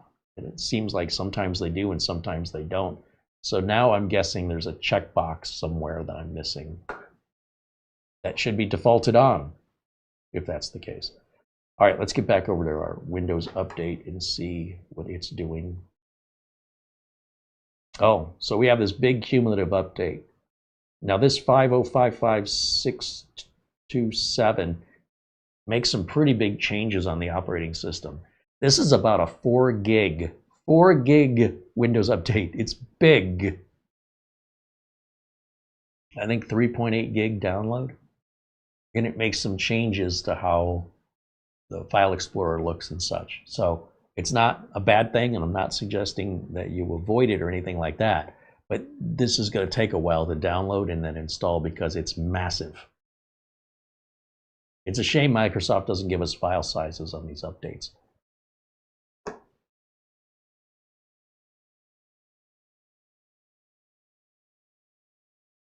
So apparently the red is Adrenalin and the black is chipset. I don't know. It says it's installed. It wants to restart. I don't want to restart just yet because we have an update going on, but the update may require the restart. If this update fails, then that's because it's waiting on the other update we just did before it will. Sometimes it does and sometimes it doesn't. Depends on what update from Windows and what update on software. It's not uncommon to see a failure that basically you just restart, do it again, and it works. So I'm just curious what this is going to do. So we'll keep an eye on it. In the meantime, let's go back over to camera 1. And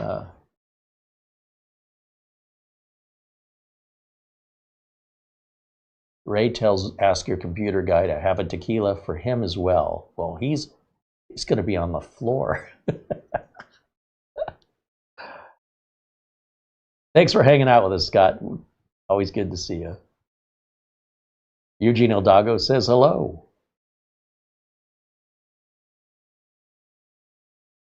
And I see Buster's still with us, staying up late with us. Right on. Thanks, Buster. I want to look back again at the models of chips, because now I can't remember. If we go back over to Minisforum and capture the window here, there it is. So looking at the AIX1, we have the 260. So what flavors was this offered in? Cherry, grape, and orange. So we're right in the middle. We've got the, that's what I thought. No, wait a minute. I think, yeah. So the Ryzen 9 or the AI9, that is the Mac Daddy, the big expensive CPU. The Ryzen 7 255 is your entry level on this. By the way, when I say entry level, I'm talking about between a Ryzen 7 260 and a Ryzen 9 or an AI 9 365. So this is still very, very respectable of a processor. It does appear the 260 is out and 365 is out. It's only the 255 that's expected to ship in a couple weeks. So the 255 is going to be just slightly slower, slightly less capable than a 260. They're very similar. And in the AI9 365 is just your flagship on the processor line. And remember, I've got this with RAM selected here. Keep in mind, Minisforum is one of the few companies that will sell you the machine without RAM or storage, because many of you want much more RAM or faster RAM and much more storage and or faster storage that you're going to replace it anyway. So why buy it twice? Just take the price off of the unit and put your own in. So if you wanted this, for example, you're under $400 on a brand new modern computer. That's medium priced, but actually comes in on the low side of the high end for what you're getting in exchange with regards to processing power, ports, and capability. That's an incredible value. I don't care if you think I'm a shill. I don't care if you think I'm getting paid. I am just telling you flat out, my honest opinion is that's an incredible value. If you don't want to mess putting your own RAM and storage in, you know, it's not that much more for them. It's actually less money to buy your RAM and storage from them, because you're not going to get the fastest of either. And most human beings can't notice it anyway. So if you have 1 terabyte of storage that's running at 4,000 megabytes per second or 8,000 megabytes per second, it's literally milliseconds of performance difference that most people will experience. It's just your benchmarks that people get all caught up in benchmark results. But with each model, you'll notice that there's different variations of configuration that you can get. 2-year warranty, and they offer 30-day refund and return, and they accept PayPal, which PayPal offers credit, and you can pay, I think it's anything over $100, you have 6 months interest free. So if you pay the whole thing off within 6 months, they don't charge you any interest, but you must pay it to zero. So for example, if we were to buy this, and let's just say it's $600, just to make the math easy, we go to PayPal. With PayPal credit, we pay the $600. We get the unit when it's released. We pay $100 a month for 6 months, and it didn't cost us any more. We're also building up our credit rating because that's reported here in the States. And $100 a month, that's not so bad for just 6 months, and now it's yours to own forever. But if you have to go to month 7, all that interest from the previous 6 months adds up, and you're going to owe all that interest. So the question is, do you want to pay more for it? And do you want it today? And, you know, if you think you can do that, it's just an option that should be available to you. You can apply for that credit on PayPal, and it's not that difficult to get approved. They're not as finicky as American Express. This processor, or the one that they're, I guess this is under the configuration we picked. I should make sure we're on the right one up here. We're on the 260. And the specs for the 260 should then flow below. Yeah, this is the 260. 8 cores, 16 threads, 38 trillion operations per second on the AI, on the neural processing unit, or the NPU, which most processors, most CPUs do not have an NPU. Only the latest ones. And even then, the higher end latest ones.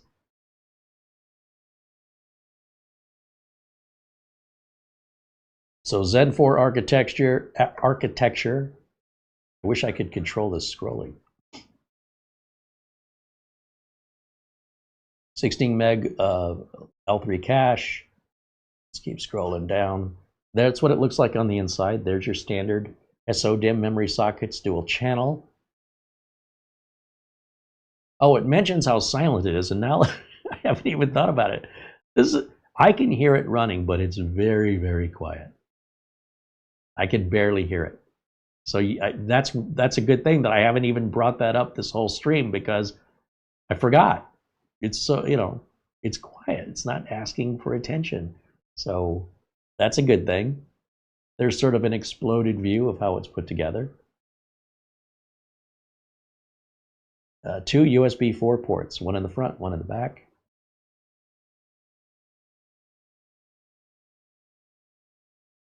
Love that it supports 4 screens. And power delivery also. So with a Minisforum portable monitor, you could run, you know, you run power to the mini PC, you plug that into the wall, but then you take your USB-C or your USB4 Type-C out of the mini and into one of these USB-C powered portable monitors, and now the monitor has power and display right through that one cable. Then you combine that with a Bluetooth keyboard and mouse or a wireless keyboard and mouse, you're good to go. It's darn near as portable as a laptop without a battery. And likely much cheaper for the amount of, you know, power you're getting. All right, enough of that. Let's get back over to, let's see, desktop. How are we doing? If it still says downloading, it may be stuck. Now, this is a 4 gig download here. So it is going to be taking a while, but we have a fast internet. So I suspect this will eventually start to do something, but if I restart this, likely we'll see that download progress much faster. And it may be because it's waiting for the other install to like clear. I don't know. I've seen this a few times on this update with other machines, so it's not specific to this machine. It's nothing to worry about. So that Elgato that you're seeing on the screen, that's my capture card. And as soon as this reboots and does its power on self-test or post, we should see that Minisforum logo, and we do.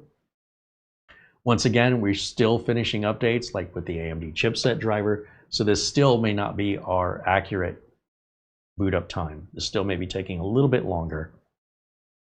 Until we get everything situated the way we like it, don't expect it to operate at peak performance till we're done. Let's go back to Windows Update.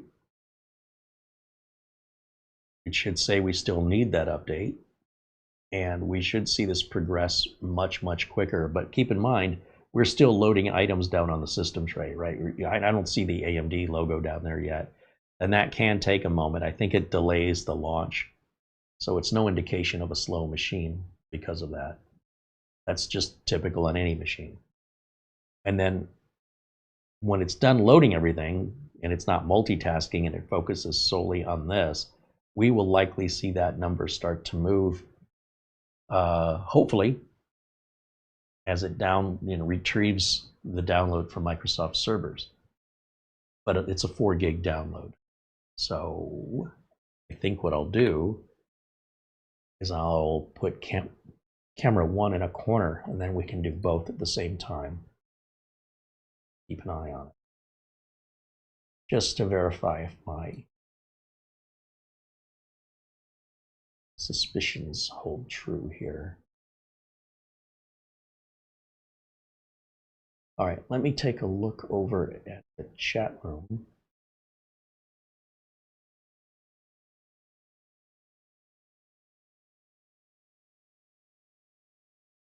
Pixelbyte says hello from Greece. Right on, welcome in. We've got Scotland and Ireland and Sweden and Norway and Greece and America and Canada and England, in Northern Ireland, all in the house. The Netherlands joining us. This is so awesome. I hope you guys are having a great Friday. I hope you're having as much fun as I am. I've been looking forward to reviewing this for some time. I love the idea that you're getting the bulk of what you get on the Pro model for nearly half the price. I just was curious, am I going to notice it? Because I definitely noticed it on the AI X1 Pro. Immediately I fell in love with this. This thing, you click your mouse and it's so fast you think it's reading your mind. This one, it's fast, but I'm not getting that same feeling. On the other hand, it's also several $100 cheaper. But one can be hopeful. It's no slouch. This thing is super fast, all right? But this should wear a cape. I'm just saying. Let's get back over here. Now, if you have any questions for me, this is the time to ask as we're waiting for things to progress here. Certainly happy to answer any questions you have, preferably related to this or other mini PCs, but pretty much ask what you want. If I can answer it, I will. And the other members in our chat room are also very tech savvy and have a lot of answers. I'm not the only one with answers. Sometimes, more often than I like to admit, their answers are better than mine. So don't dismiss or watch for answers in the chat because, yeah, all of those reasons. We have a great community here, and we hope if you're watching our video live, you join us in the chat. If you're watching this video after it airs, like right now, it's 2:30 p.m. in Phoenix, Arizona on Friday, May the 2nd, 2025. If you're watching this after that, like in an hour or two, you're watching a recorded live session. And you will not be able to participate in the chat. If you watch us live, you can join us in the chat. And as long as you're nice, you're welcome to stay in there and join us indefinitely in every video. It's a very low bar. Just be nice. Some people can't be. It's just not within their capabilities. And it's beyond our capabilities to help them. They're the only ones not welcome. All you have to do is pop into the chat and say hello. That's it. Watch what happens automatically after that. Kindness brings kindness. And we'd love to interact. I personally love to interact with everybody in the community, whether I recognize you or I don't. Even if you just say hello, I love it. Let us know where you're watching from. I'm also tickled by how I can be broadcasting all over the world from sitting here at my bench, essentially. This would have cost $12 a minute back in the 1980s. And it would have been glitchy, and the video would have been the size of a postage stamp. I'm just saying. Buster's saying goodnight. Hey, Buster, thanks for hanging out with us. Thank you for all your generosity and support. Buster is like no other.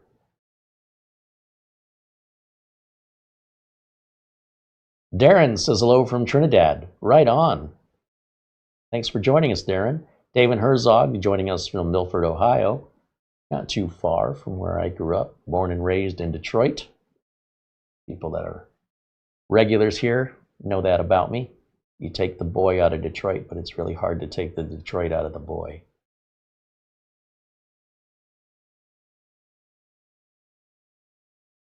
Is that still sitting at 0%? I can't read it.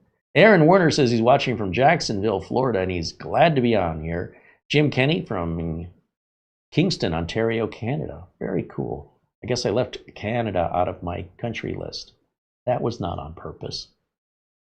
Growing up in Detroit, it's very common to think of Canada as part of the United States. You're always going over there, you know. We didn't have to show passports back then. All right, let's see. Yeah, it still says it's just sitting here. What I can do, sometimes that can, this always does eventually start to kick up. But I can kind of light a fire under it by, what I found is if it gets stuck, it being Windows Update, unplug your internet cable and then plug it back in. Because right now, see, look at it says 6%. I'm not even plugged in. You can't make this up. So I'm going to plug it back in. Microsoft's got something funky going on, and it's not specific to this computer. How is it downloading when it's not plugged in? I don't understand. So it's at 8% now. Now it's going to resynchronize back with the update servers and say, okay, here's what I got. Here's what I need. It doesn't start at 0 again. It could. Usually it will just continue on more rapidly. I don't understand that. And it's so funny to me that, you know, we're shooting live, unscripted, unrehearsed, and it's already done. It went from 8% to 100%. So something with this update isn't reporting progress correctly. It is a 4 gig update. It installs going to take a while. This is a modern, brand new machine. It's going to take a while. So it's only going to take longer on an older machine. But like any other Windows update, highly recommended, worth having, and shouldn't procrastinate. You don't have to stop everything you're doing to get Windows updates, but maybe at the end of the day, when you're done, just check for updates, get it out of the way. That way it doesn't interrupt you if you've got automatic updates turned on, and say, you know, with those checkboxes that I select under the advanced options of Windows Update, it'll interrupt you with a pop-up and say, do you want to restart? And if you're typing when that happens and you accidentally hit the restart before you've even realized what happens, and it shuts the computer down and restarts it. So if you can control that by simply checking Windows Update at the end of, you know, you're done with the computer, let it check. It could take a little bit. You don't have to stare at it. Go do something else. Whatever it is you were going to do, start that. Then just kind of take a look at the progress. If it finds an update it wants to restart, just go ahead and restart it or shut it down. And get it out of the way. So, let that continue and see what else you guys have to say in the chat room. Kevin McNeil said, does Task Manager help to see if the download froze? No, it's typically not the application that's freezing. It's the Windows servers on the other side becoming non-responsive. There's nothing we can really do on this side but try to force a reconnection to the Microsoft server, which I did by taking it offline and bringing it back online again. Of course, restarting the computer could have that effect as well, maybe. It's me being impatient. If I leave it alone, it will eventually get its turn in the queue. But this kind of kicks us back to the front again. And I don't know how long it's been like this with other updates, but this has been going on from my experience for over a year now, where there are certain updates that seem to be stuck during downloading at 0%. And if I ignore them, and I mean ignore them, I mean for a good hour or two, it does seem that they kick back up and install at some point in the 2 hours, because I'll come back and check on it every half hour or so, maybe every hour, and I see it's already done. When did it get done? 2 minutes after I walked away or 2 minutes before I came back? I don't know. So if I don't want to walk away and I want this to happen now, that's something you can try. It won't hurt anything. The best thing I can tell you is if Task Manager would have helped, I would have used it. So think about what I'm doing, but also think about what I'm not doing and think about why. Mark Leibowitz said, I'm replacing a laptop's LCD panel. Who knew you could have so much fun with screen adhesive? Better you than me, man. Charlie Purdy pops in, says hello in our chat room. He says, I am late for the party. Oh, don't worry, Charlie. We've been waiting for you. Now the party can be started. Dwayne Blackwelder says to Aaron Werner that he is also in Jacksonville, Florida. What are the odds of that? How cool. The budding of a new friendship of neighbors who never knew they were neighbors and met in an online chat room during a YouTube video by some nerd in Phoenix. This is a crazy world, isn't it?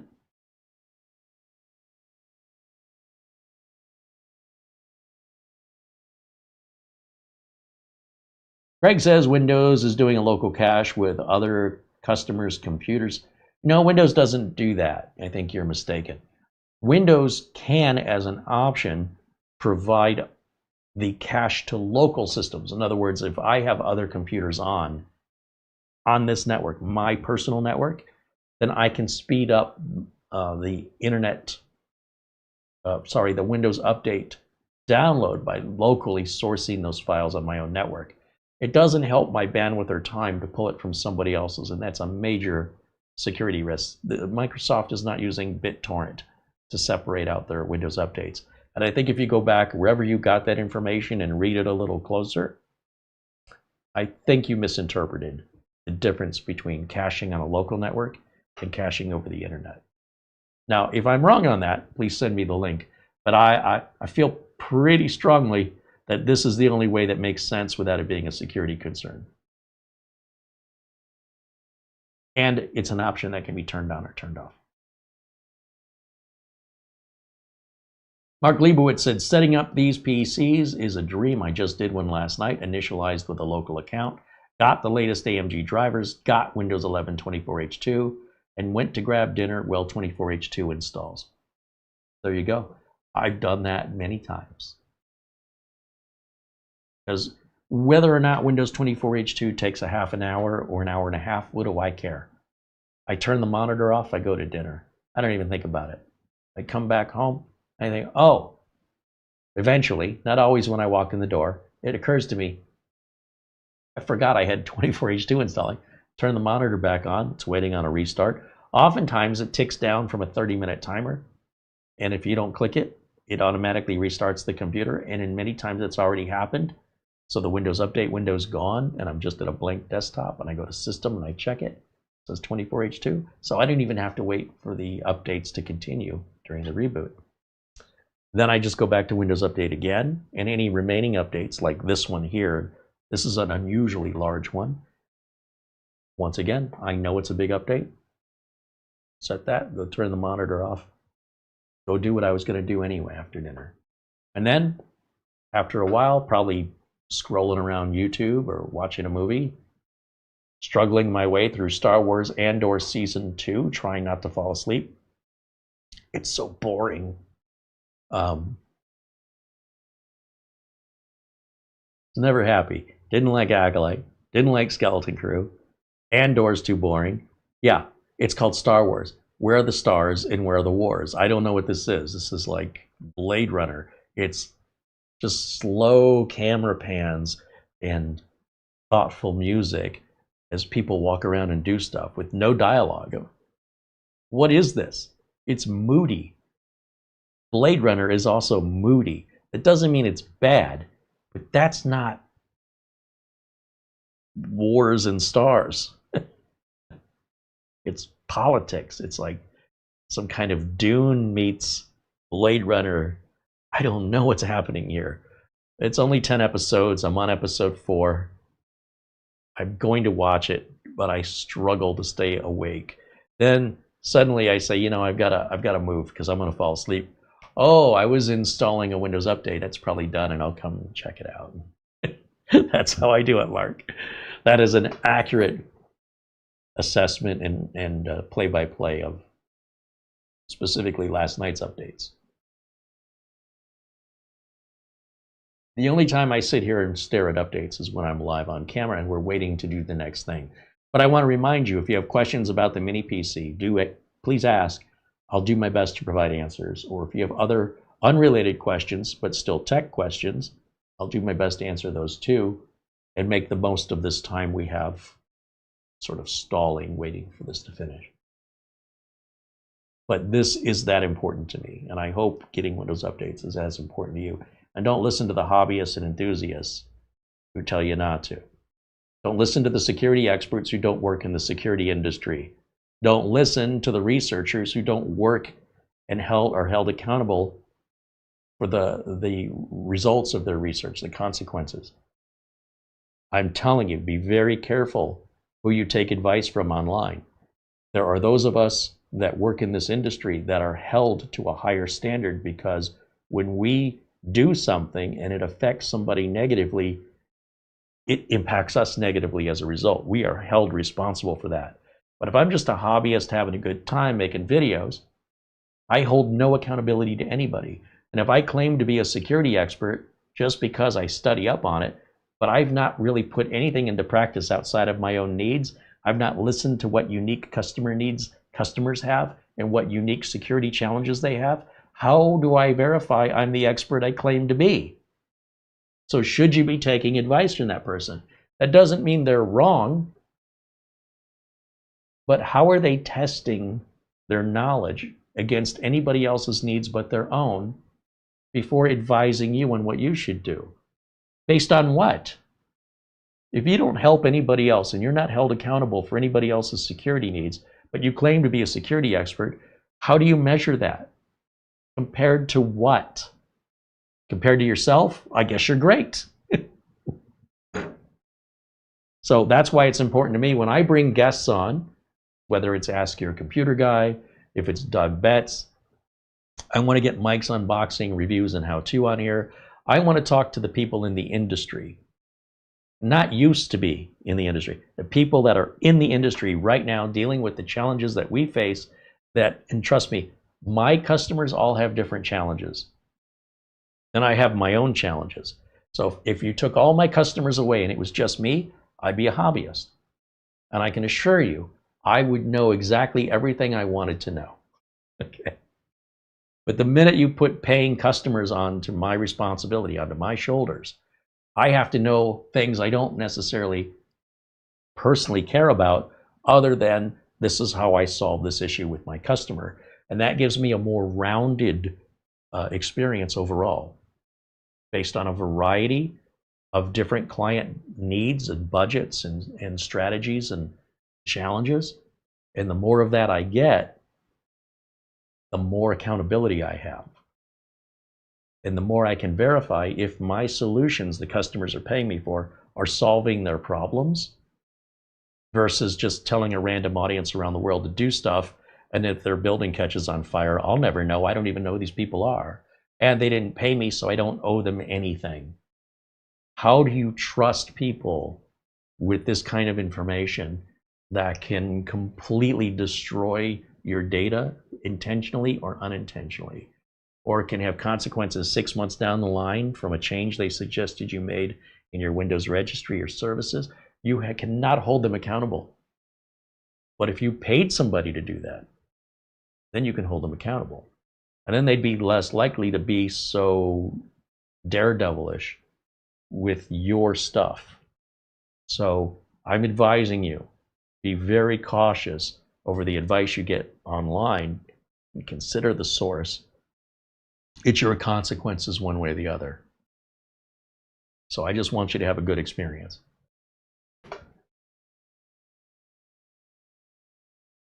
You know, one of my favorite questions that I like to ask the so-called self-proclaimed experts is, who are you?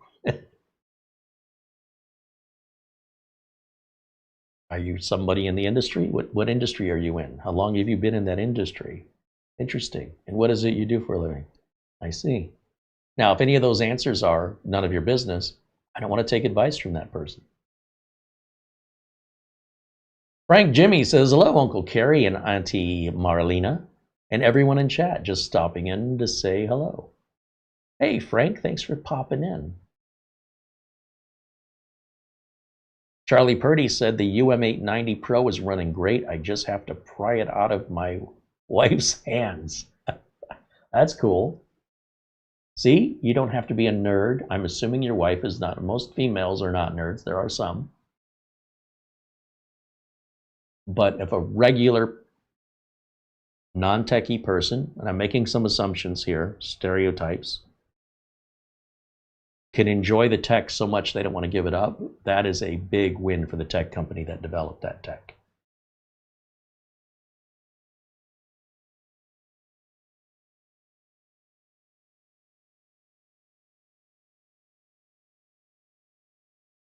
Mecha Cameron saying he watched the Google's certificate video playlist. I'm an expert. Yeah. Well, look, in the industry here, we're all self-proclaimed. There is no tech diploma. You can get certifications, which is a business. You pay for them. They're not giving them out for free. That is a separate business. Just like colleges aren't getting you jobs. They're selling you an education for you to then go and get a job with. Whether or not that helps you get a job is debatable, depending on the field of work. So in IT, we don't even have that. You just say you're a tech and you are one. And it's up to the consumer to then judge, does this person seem like they know what they're talking about? Are they reasonably priced? And if you're going to give them a shot, you know, first of all, do you have any friends that referred you to this person? How did you hear about this person? Just online? Be cautious. Don't invest too much. Wait and see the kind of work they do. And then proceed accordingly. You know, if the work takes too long or isn't complete or they have to keep coming back, maybe don't use them anymore. Sometimes, and I realize it's sort of an ageism thing, but if I'm looking at a so-called expert and that expert is older, they clearly have 15, 20 years or more of experience in any industry, especially a doctor or a surgeon, I'm going to want that older person. But that may be because I'm an older person now. But I've always felt, oh, look, we're ready for a restart. I've always felt that nobody can be 25 years old and have 15 years of experience equivalencies. No. And I've had many young people, even when I was much younger, I remember a 20-year-old telling me as a 40-year-old that I don't know the challenges in his life, and therefore he could have the same experience that I have in 40 years in his 20. And I was explaining to him, time doesn't work like that. Absolutely not.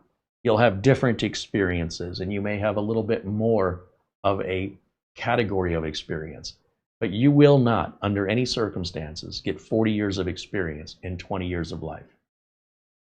Unless you've figured out how to compress time, it's just metaphysically not possible. It can't be done. And he just thought, you don't know what you're talking about. And I said, that is the conclusion of youth, and you just proved my point. And so, you know, he went around thinking in his head, I'm the equivalent of a 40-year-old because of the challenges I faced in my life. And I went around going, this guy's delusional. So, you know, a nice guy, by the way. And if I was his age, maybe I'd think the same thing, right? I've had it rough and I've had challenge. We've all had it rough. What do you think? I just skated through? Things were handed to me? Yeah. If that were the case, you probably wouldn't even know I exist because I'd be out on my yacht right now. One of my many yachts. Time to make videos for people. So sometimes age can also play a role, but that doesn't mean there's not older hobbyists and enthusiasts. Scott wants to know, Carey, do you think future Windows operating systems will be made to run on AI-compatible computers only? Yes. Well, I think it's going to be required because the software companies of the programs you use are going to require it, even games. Their NPCs and even the game itself may rely on AI, which can reduce the amount of code that's written and offer a different gaming experience every single time you replay the game. It's just a matter of time. I don't know when, but it's coming. For sure. I have no doubt about that. Luke Greenia says, a little off topic, but here's a small update. Project Zero and the Ace Magic TK1 mini PC are still going strong with absolutely no problems. I love hearing that, Luke. Thank you for letting me know. In my line of work, people call me when there's a problem. Every once in a while, I get a call from somebody that just says, and it's funny because I'll psych myself up. I see the caller ID and I go, here we go. Hey, Carey. Yeah, hey, it's so-and-so. How are you? I'm good, thanks. How are you? Hey, listen, I was just calling to tell you this computer you built me is amazing. And I just wanted you to know that I really appreciate it. And it's the best computer I've ever owned. Well, that's awesome. Are you having any trouble with anything? Nothing at all. I says, you're just calling me to tell me everything's working great? That's it. Wow. I don't have a pre-planned response for that. Thank you. So thank you, Luke. I'm sure Mark Leibowitz knows what I'm talking about in the industry. Juan the Panda said, I haven't tuned in for the last few years and I just started watching again. I see you feature these mini PCs more than I remember. Do you recommend these PCs now over regular towers? Yeah, Juan, it depends on what your need is. So we covered that back in the beginning of the video. If you want to use the DVR mode, you can rewind this video back. And I talk about the different styles and budgets of these mini PCs and what they can do, and when it may be, best for somebody to stick with a tower. So there's not a one-size-fits-all answer to that. It really depends on what the needs of the customer and the budget of the customer are.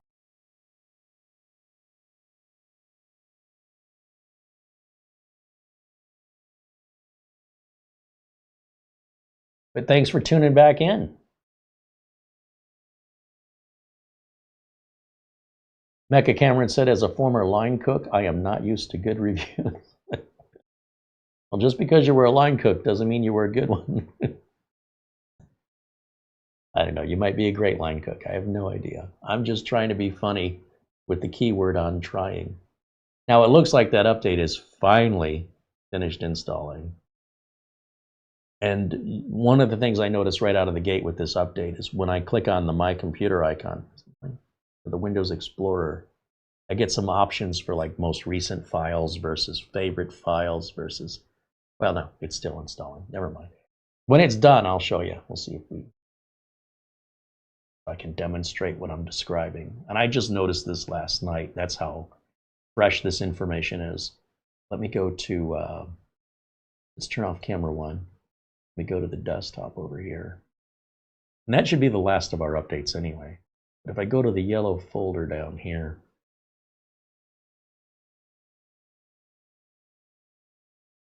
usually there's like suggestions or recommendations. I thought it was in here. Up here. Go to PC. Well, that's where it took us, this PC. On the computer, on the laptop that I'm using, I got like 3 suggestion boxes down here. Or options for suggestions. I can't remember what they were now. And I'm also realizing I have not plugged in my utilities flash drive and measured the performance of the internal drive. So let's do that now. Plugging my flash drive in. And with my flash drive, let's grab the standard things that I test machines with. I always like to put VLC on, but I can load that right from the flash drive. I don't need to copy it over. That replaces the media player I uninstalled from Microsoft. And while that's installing, let's grab Uncle Carey's Windows 10 optimizer that works on Windows 11. I also want those Windows 11 24H2 fixes that helps me browse my network.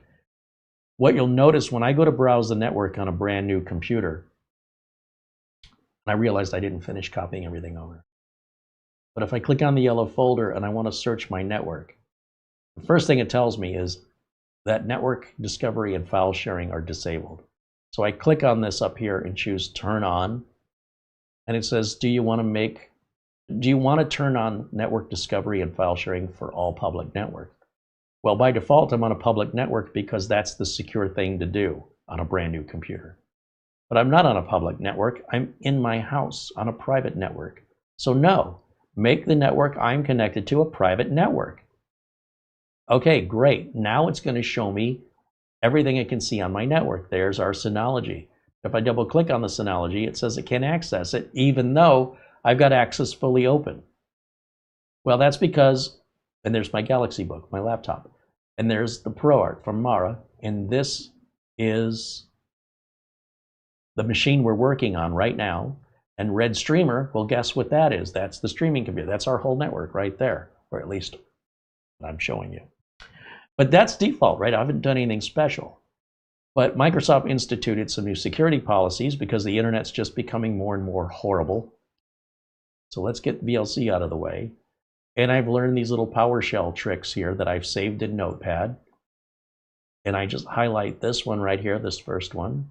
Right click and go to copy. Come down here and type in PowerShell or PowerS. And then right here, it says run as administrator. Yes. And yes. Then I press Control V to paste what I just copied and press enter. And then it's going to ask me if I'm sure. And I'm going to say Y for yes. Then I go to the second one. And one of these is basically turning off SMB client signing. And the second one here turns off the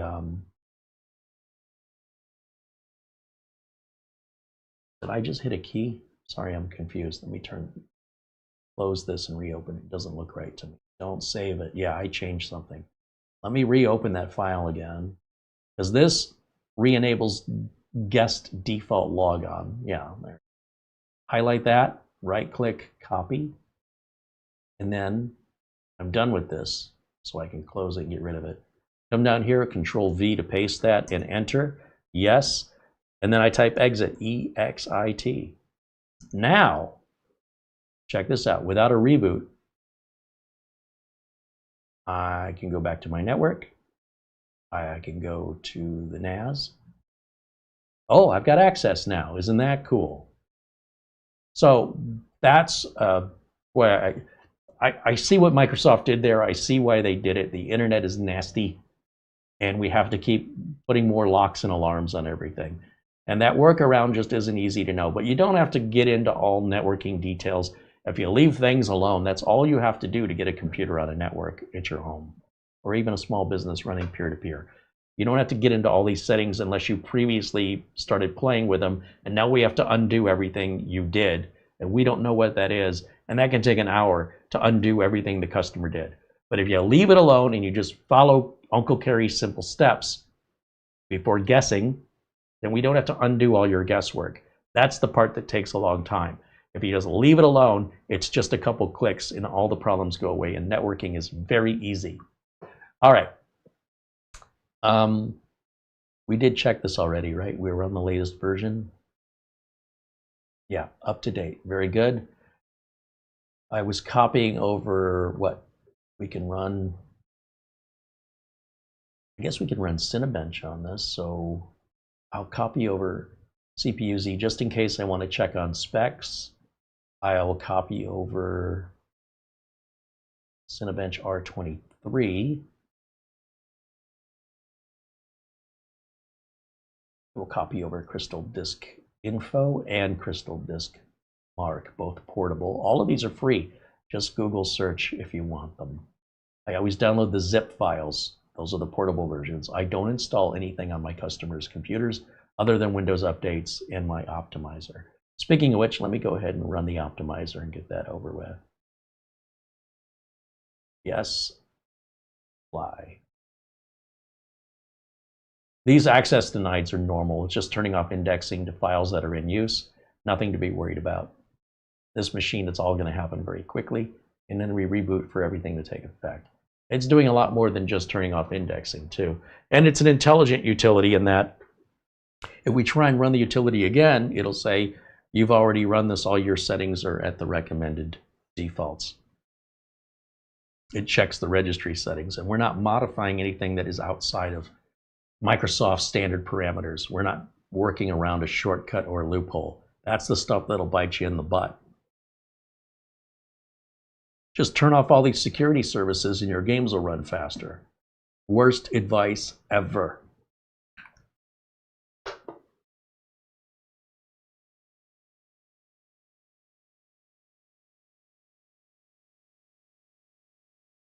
Craig Sutton said you should put Uniget UI on your flash. I have no idea what that is. Somehow I've gotten through a 34-year career without it. So, really? I don't know what it is, though. So it's pretty easy for me to dismiss what I'm not aware of. Let me go back to full screen over here. Let's run Crystal Disk Mark here. I want to make sure everything has a chance to load. And then we can measure our drive performance. First of all, I'm kind of curious who makes the drive. Oftentimes they're Kingston, but sometimes we see names from companies we've never heard of.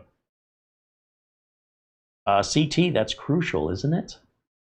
It's a 1 terabyte drive, and it's in, what mode is it in? PCIe. Yeah, so it's a PCIe 4 drive in a PCIe Gen 4 slot with 4 channels. Perfect. It's been powered on somehow 678 times, which seems excessive on a brand new machine. For 120 hours, well, it's only been powered on for 2 hours. So I don't know what they're doing in the factory that took 118 hours and 670 reboots or power on. That's not reboots, that's power ons. That feels like a used drive, but very lightly used, but more than normal. That's weird.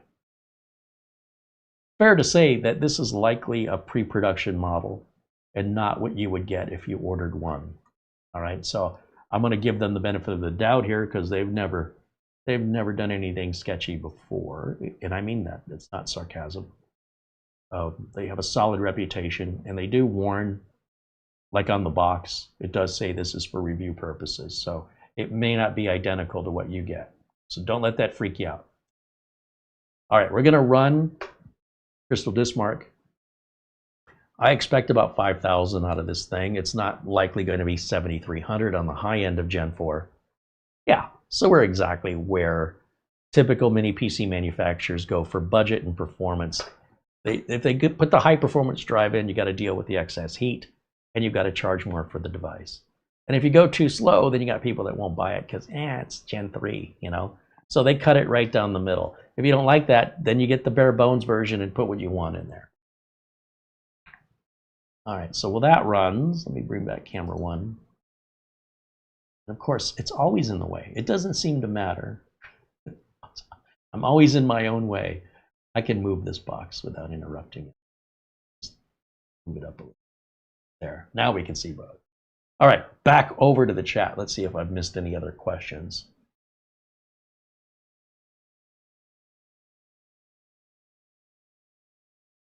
Frank Jimmy said he's going to dinner. Wings and hard cider are calling. Ooh, that sounds like a good dinner. Enjoy that, Frank. Mark Gain says, Carey, I was trying to send you a picture of Project Zero with the new fans, but it keeps failing to send. You should be able to send that to our, I don't know which email you're using, but if you're trying to reach out to us in email, please use showcasecreate@gmail.com, and you should be able to send, I'm not sure how many attachments, at least 10 megs. If you limit your attachments to no more than 10 megs in size in total, it should send. And then you just may have to send 2 or 3 emails, or reduce the size of the images to 1920 by 1080. Just open up Microsoft Paint, load your image, click resize, cut the size by, you don't have to put resolution, it'll default to percentage. Just cut it by 50%, then file and save, and your file size will go to 90% smaller. Then you can attach all the images, but it sounds to me like your images are too big. And we don't need, an 8K image. 1920 by 1080 will do it, or just whatever default size you've got. Cut it by 50%, resave it, and just watch the size of the file before and after to see how amazing the difference that makes. And you won't notice it on a standard screen. It still looks the same.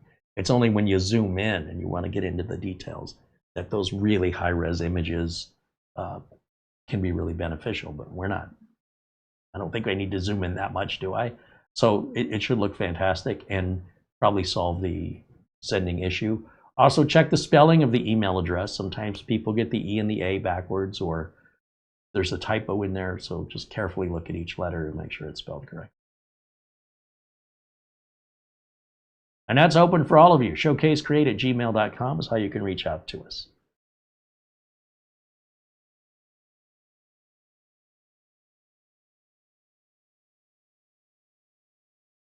Pixelbyte said, back in the day, I remember an ASUS JJ review, the ASUS Rampage version 1.0 edition X99, very good video. I love working with JJ. I love, you know, the thing for me is trying to make JJ laugh. He's always so serious all the time. So my goal was to crack him up. I had a good time with that. And he's crackable.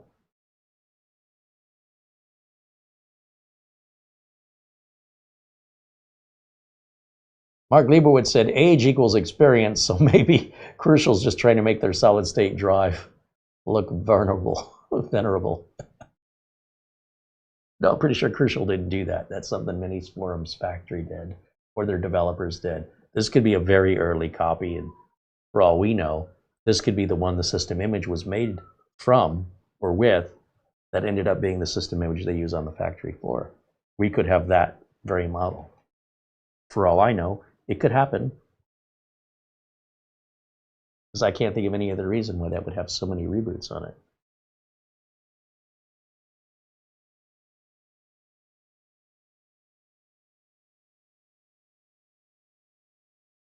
Pixelbyte, can I send my PC with Cosmos 2008 case with Rampage 79? Send it where? Juan the Panda said, if it's a review sample, you need to return. No, I don't need to return it, so I guess I don't need to finish reading that. Sending anything back to China, it's always been very cost prohibitive. China has had these excessive tariffs on the United States for a long time. I don't know what you guys thought I've been talking about for the last few years, but I've been saying this for years. When you order something from AliExpress, you might as well plan on keeping it, because even if they offer you the ability to return it, it's likely going to cost you more in postage than the thing is you paid for. We talked about it again when we had that that weird computer that came out. What was it called? The weird little mini PC.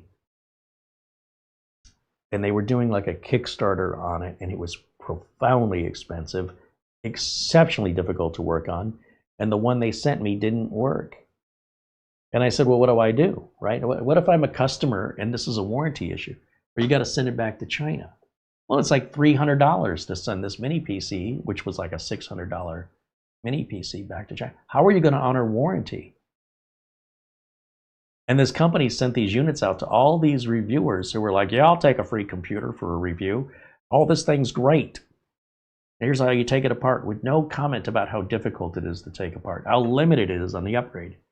And I would leave a comment on those videos, and I would say, well, the reason I was a little nasty was they got nasty with me. Very unprofessional. Their Chinese culture was not adopting to American business culture, and apparently they felt it was appropriate to talk to me in such a way. So I let these other reviewers know, you omitted some critical information in your review, such as, if you have a in-warranty issue with that mini PC that cost all that money, how do you get it resolved? Answer me that. And secondly, if you order it from this company, how many weeks will you have to wait before it arrives? There's no US support at all. Maybe just disclose that. I'm not saying that's bad, but the fact that you didn't mention it suggests it never occurred to you. Because you can tell me the warranty is 2 years, but if it's $300 to send the unit back to China for warranty work, what happens if I never get it back? And how long does it take to get to China? And how long will it take to get back to me? 6 weeks? So I think that's where the attitude's coming from on the political side, is this isn't fair. We don't do that to you. So if you're wondering why I lean towards it's okay, instead of saying, darn it, everything's costing me more, it's because it's been costing us more sending anything, trying to sell anything. Can you imagine how many customers I could potentially have in China? But China's got this big wall of tariffs up, and they always have, that make it absolutely impossible to even consider them as my customer. But for China to consider us customers, we've had those walls low for a long time. So it's a one-way street. It's not fair or equal. It doesn't have to be 100% fair, but I just feel like it could be a little closer. So I'm hoping there's a good in all of this, that we just have to take our medicine and hope for the best. But yeah, you got to see it from my angle. I got a whole gigantic country I can't even sell to because they put so many tariffs on everything, right? And if I want to sell a computer without a warranty the way they do to us, why can't I? Because they had all these tariffs on it. Why would they buy it? Well, turnaround's fair play, isn't it? Isn't enough enough? I could be a multimillionaire driving my Ferrari on my yacht if the Chinese didn't have tariffs on US imports. I cannot remember the name of that little computer, but they kind of went away. No love lost there. But it was frustrating to see these content creators review it with a positive review with no discussion of warranty. And they all pretty much said it was pretty, expensive at the time it came out. Very few people complained about how difficult it was to upgrade and how fragile it was. And nobody mentioned the warranty. I mean, nobody.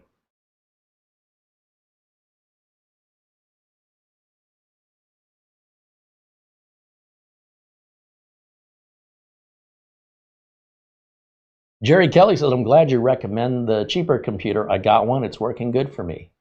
Right on. And if you have any trouble with it, you know where to come for help. We're here.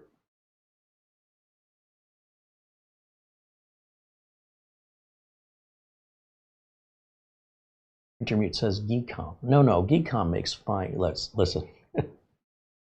I like Geekom. I like Minisforum. I like Ace Magic. I like B-Link. We're not talking about those guys. We're talking about a manufacturer who built one computer one time as a Kickstarter project. It was like a Ryzen something. And it was the dumbest design I'd ever seen. It was overpriced. And the way you'd honor a warranty, they sent me a unit that didn't work. They wanted me to send it back to China so they could fix it. So normally a company wouldn't do that. Normally a reputable company will say, you know what, just keep that one for donor parts. We're just going to send you another one. It's cheaper. But this company had such low funds, I guess, they could not afford to make another one. So they had made a small batch, had sent them out, and were trying to drum up a lot of money in sales. And then I guess that's the end of it. Or maybe their plan was to take the profits, reinvest to make some more. Boy, I'll tell you what, that is walking a wire. That is a tightrope to walk. And it's just Geekom and Minisforum and B-Link and Paladin and Camrui and Ace Magic and Wowie and Triku and Trigkey. They don't do that. That is some person sitting in a bedroom in an apartment somewhere in China doing everything at their keyboard. And maybe when they ship the unit back to them, that same person's going to open it up with a soldering iron and fix it themselves. That is so, what do the kids say? Sus. It's sketchy. It's unprofessional. They're trying to play with the big boys, and it's just them. And it became very clear and apparent by looking at the overall design, by looking at the price, and by looking at how they would honor the warranty. Just disconnected from reality. No consideration, or they didn't care. Who was it? Mintai says Tesla does that. Tesla does what?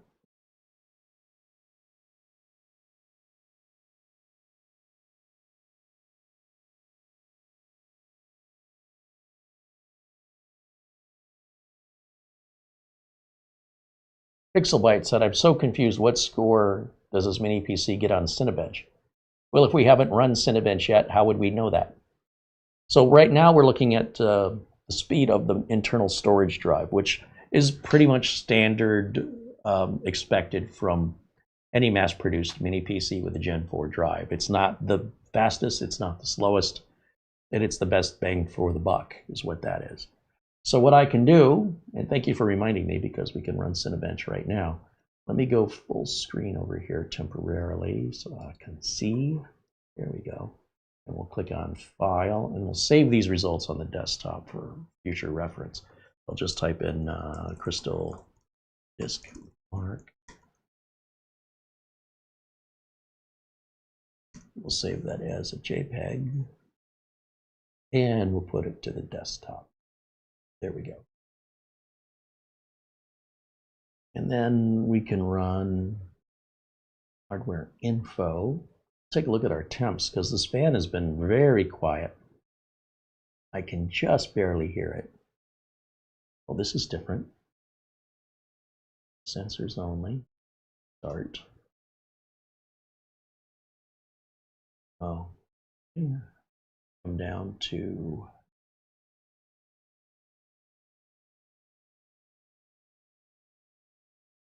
CPU core temp. That's APU. That's fine. Yeah. Okay, so there's our temperatures. Try and expose as much information vertically as we can, and then just move the whole thing over to the right.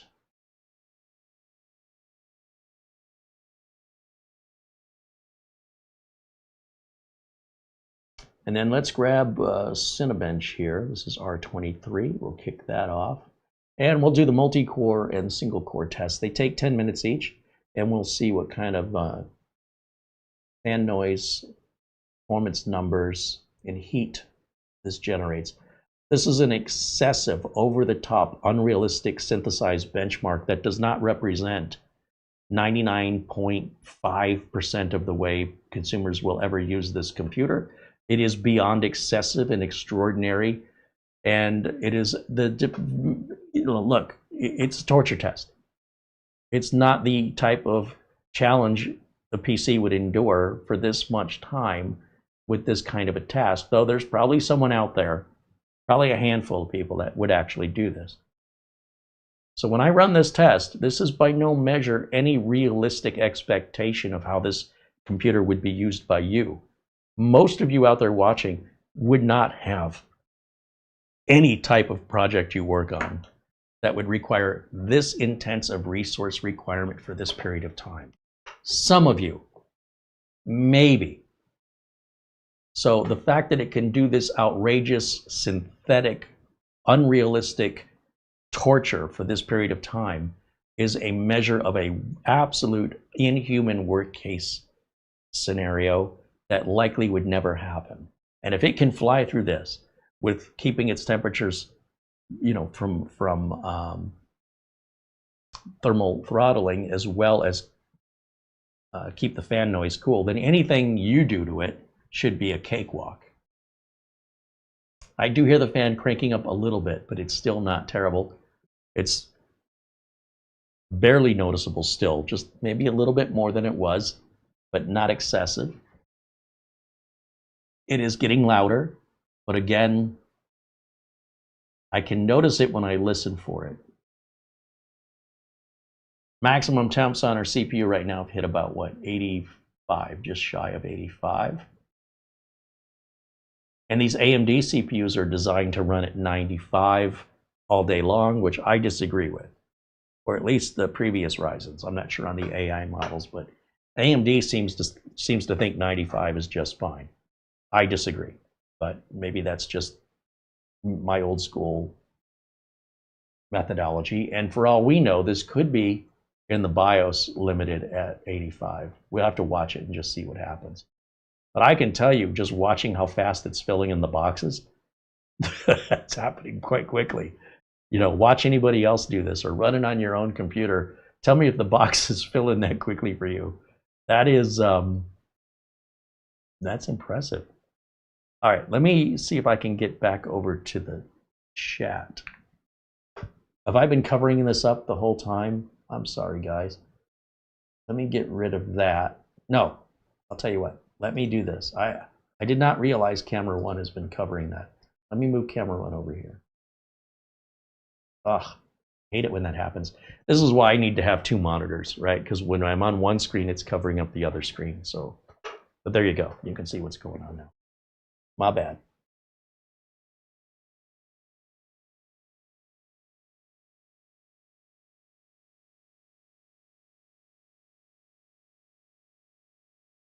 Midnight Club asking my thoughts on Windows long-term service contract. So if you watch yesterday's show with Doug Betts, we talked extensively about that. Check out yesterday's show with Doug Betts. I don't think anybody should be running Windows LTSC outside of a corporate environment with an IT department, because you're only getting the bare minimum. You're getting a stripped out version of Windows that barely functions in features or benefits that a consumer would absolutely appreciate. And you're going to go without those. So if you're paid in a corporation to do work on a machine, a lot of the features that Microsoft adds don't apply to your work. And if they do, your IT department will release that themselves. I think you're better off if you're of the mindset that you know what Windows 10 LTSC is. You should not be a Windows user. You should be a Linux user. If you want to control your transmission, I think you should drive a manual transmission car. It's not an insult. It's just the wrong car for you to get an automatic and try shifting it, with paddles. It's just not the same. If you want a manual, buy a manual. And if you want a consumer-based operating system, then get a consumer-based operating system. And if you want a business operating system, then be in a business, right? Have enough licenses that you can afford an IT department to do all that stuff Microsoft is doing for the consumers that you will do for your employees through a dedicated IT department. Now, at the end of the day, it's your computer, and what I think doesn't matter. You can run Windows 3.1 for all I care. But if you want to know my opinion, I think anybody who runs Windows 10 LTSC in a home environment outside of an IT department that supports it is digging their own grave. And if you want to live that world, that's on you. If you're somebody that accepts responsibility for the decisions you make, and you realize you can't do things with your computer that your friends can because they're getting updates you're not getting, and you're okay with it, I think you'd be better off with Linux. That'll give you that control you want. You don't want a consumer operating system because LTSC is not for a consumer. It's for a corporation. And if you think that that's better, then you'll think Linux is even better. So at the end of the day, you do what you want, and what I think doesn't matter. But we talked about this in depth yesterday with Doug Betts. And if you want to hear like Doug Betts' thoughts on it and other texts, I'm not sure if we talked about it with Scott. But we did 2 interviews. We did one on Tuesday with Scott and one on Thursday with Doug, both working techs. And I think we talked about it with Scott briefly as well.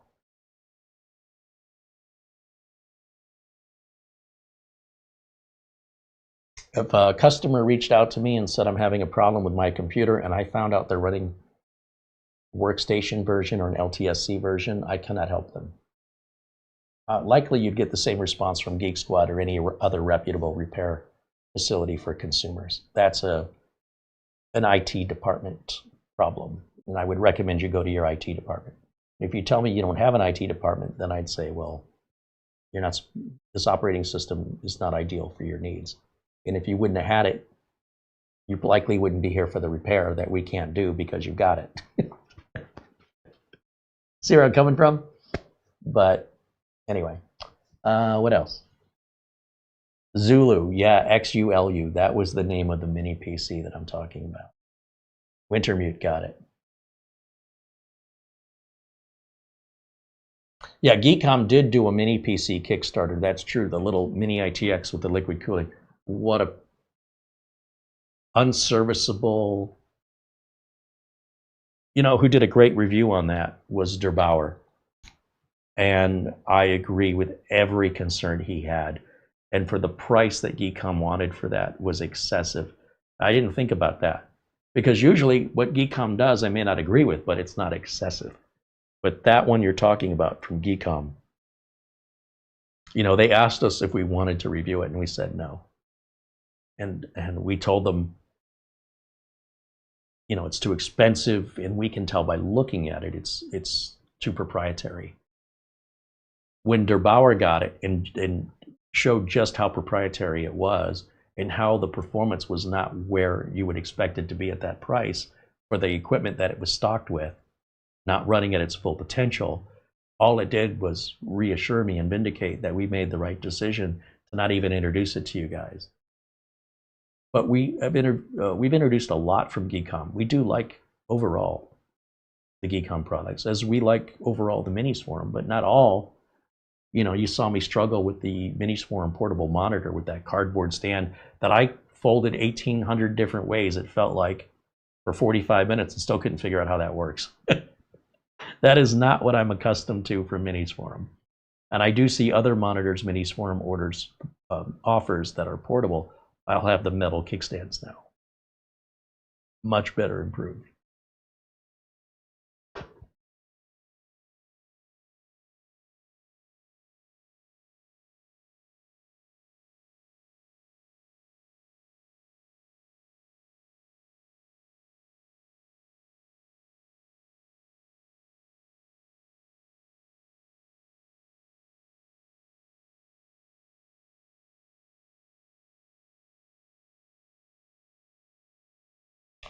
Filament on Fire said everyone should understand that Windows 10 LTSC ISOs have not been updated since 2021. Yeah, and then the updates they are getting are bare minimum, just the absolute bare minimum of security. That's it. No features, no benefits, no improvements. It's just maintenance. That's all it is. It is the shaking the bottom of the barrel to getting the scraps out minimum, and letting the local IT department of the corporation fill in those gaps.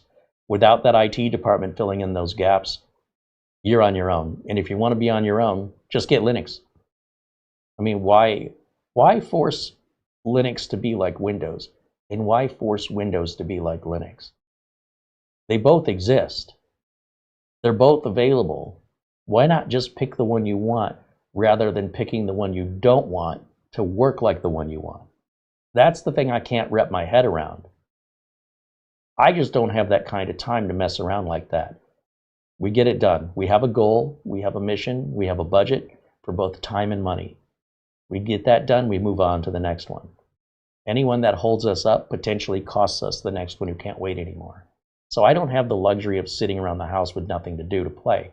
If you do, play.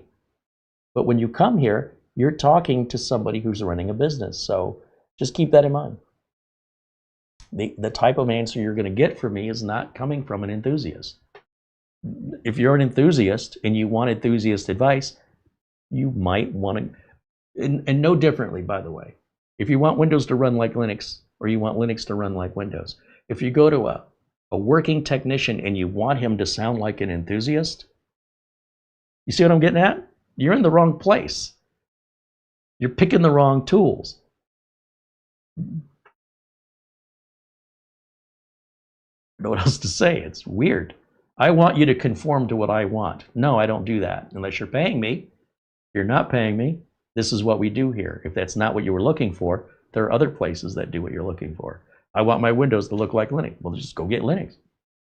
I don't understand this manipulation of things that is completely unnecessary, you know, in my opinion, a waste of time. But again, you asked me my opinion. I suspect you're not liking my answer. Let's see, did that finish? Let's go full screen on 2 over here. Okay, so 16,494. This is where it shows up on our chart. And our max temp hit was 87.1. Let's run the single core test. We'll come over here. Now, usually, the single core test doesn't get as hot with it's only one core that's working.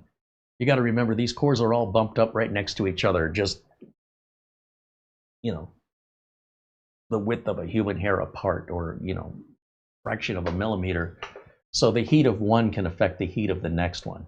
So when we're just running off one of these several cores here, you'll notice one is getting hotter than all the others. Or you should be. Let's see. Right now, they're all pretty much in the 40s, which, by the way, that's a fantastic temperature right now, even an idle temperature. See, this left side, this is our current temps. And then the middle is the minimum since the software's been started that it's recorded in temperature on the CPU cores. And in the maximum, that's what I'm looking at here, just overall, what it has temporarily peaked at before coming back down. And that's what you're supposed to see. It shouldn't just peak and then stay there. It should come back down. So that's why I'm watching both this side and this side over here. But so it looks like core 3 is the one getting hot. I'm guessing that's the core we're using, given all the other cores are mostly staying the same. But the cores that are nearest to core 5 will also get some of the radiant heat off of that core, and it will make them a little hotter too. Generally speaking, and I'm making an assumption that the cores are side by side, it's possible that the two highest temps may be actually next to each other on the die, and it may not be in a numerical order that is horizontal or vertical, horizontal or vertical. So I'm not quite sure how the circuitry is laid out on it. You notice how core 3 is hotter and core 5 is hotter. I suspect core 3 and core 5 are right next to each other on the CPU die. That would explain it. But I am assuming, so I could be wrong. And I don't care enough to take it apart and find out. Let's see, get back over here.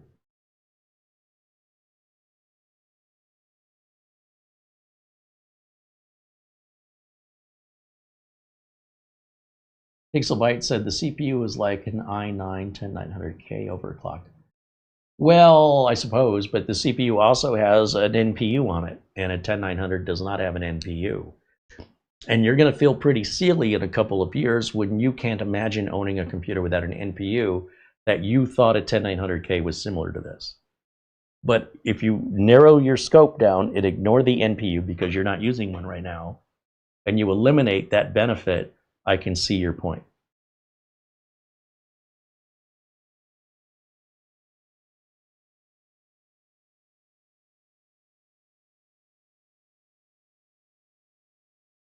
Okay, we're just at about, we're about 20 minutes away from being 3 hours long on this video. But at least I'm getting the review I really wanted to get originally off the bigger AI X1 Pro. X1 AI Pro. And I will revisit this as soon as I have time. I was shocked that I could not find any reviews on the X1 AI non-Pro. And if any of you can find a review, whether it's written or a video, on this model, please let me know. As far as I know, we're the only ones who have it, outside of Minisforum's official YouTube channel, where they go over this, and they did that like a week ago, maybe 2 weeks ago. But it's definitely, I don't know, for me, I know that they're not going to be critical of themselves, right? Versus a content creator, and that varies on the content creator, how critical they are or what they're looking for, myself included. Opening this really easy. If we look underneath, we've got 4 screws, and you notice the rubber feet are, the screw is here, the rubber foot is just over a little bit. I've been suggesting this for a long time. You don't have to put a hole in the rubber foot, but you also don't have to put the rubber foot over the screw hole. So 4 Phillips screws, that just pops the cover off. There's a little indent right there, little cutaway, and you can stick a spudger or a really small flat blade screwdriver very carefully, not to gouge the plastic, and pop that bottom off. There's an arrow on the bottom pointing this way towards the front, so you know which direction it goes back on. And this is going to give you access to your memory, your storage, and your Wi-Fi card. You don't need to get to this side of it. From time to time, you could get some canned air and blow through the sides. And these back vents right here, that's all your CPU cooling. That's where you're going to feel the heat coming out. just like any other mini PC. You don't need to get to this for any reason at any time. At that point, you've got a warranty issue, or the unit's so old it's out of warranty. You might consider replacing it if like you're. These are often sealed with liquid metal. If you try and do liquid metal yourself, you will never get it the way the factory got it here because it requires special tooling, a robotic arm that applies this. A human being cannot do this. What happens with liquid metal when a person applies it is they'll see an instant benefit in cooling, but then it starts to oxidize. And what's worse is if you're on a tower and the computer is sitting sideways, it starts to get hot and drip out. Liquid metal drips out and onto your circuit board. It's nothing to play with. I don't recommend it. It's an enthusiast activity only, or let them put it on at the factory. If you think you can improve the cooling on this by taking the CPU cooler off, you've ruined it. You'll never make it as good as it was. You can only make it worse. You cannot make that better unless you're putting a liquid cooler on it and leaving the case off of it. If you want it to fit back in the case with these dimensions, using liquid metal, you cannot do it better than the factory. Don't believe me? Prove me wrong. It's your money. I got no dog in the race. I'm not telling you should send it to me to do it, because even I wouldn't do it, and I wouldn't charge anybody to do it, because I'd be charging them to break their computer, to make it worse. So I'd say, nope, not doing that work. All right, just so you know where I'm coming from, there's no hidden agenda here other than common sense. There's our final score on Cinebench. Let me, hold on a second. Let me get rid of camera one more time. And then what I'll do is save. Here. Oh, it's not quite done. It's 2.5 minutes left. So what I wanted to do is take a screenshot of this, but not quite done yet. And look where it's up here on the single core. It's kicking everything's butt, I think. All right, so while we're still waiting, go back over to camera one. Now, where were we in the chat room? You can benchmark memory with 8 of 64. I know. You don't think I know that? I don't like it. If you want to watch the way other people do things, I'm not stopping you. But if you want to watch the way Carey does it for his business and his customers, you're only going to find that here. So keep that in mind. Before you suggest that Carey does things the way everybody else is doing it, Carey doesn't want to be like everybody else. And the way everybody else does it, they're not the ones answering to my customers, my reputation, my pricing, and my support issues. Right? So I have a very strict reason why I do what I do to run my business, and I simply turn my cameras on to give you an insider look at that. It is not to replicate what other people are doing. Those other people have, I don't know what their motivation is, but for me, 8 of 64 is a fine tool. I don't use it.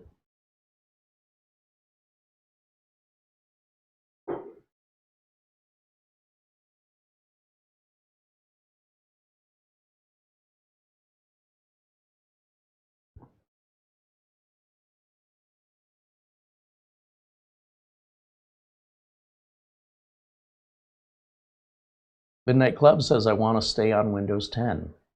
Okay. Go ahead. I don't care. Do you think you need my permission? Barry Klein saying hello, just got back from a pinball festival. It's nice to see actual physics in it. Hey, was Todd Tuckey at the pinball festival? He travels around from TNT Amusements. He's got a great YouTube channel here. We've had him on as a guest. He's based in Philadelphia, and he's been running TNT Amusements for 45 years, fixing, repairing pinball and arcade machines, jukeboxes, anything arcade related. And boy, that would have been exciting if you got to see him there. Nerd celebrity.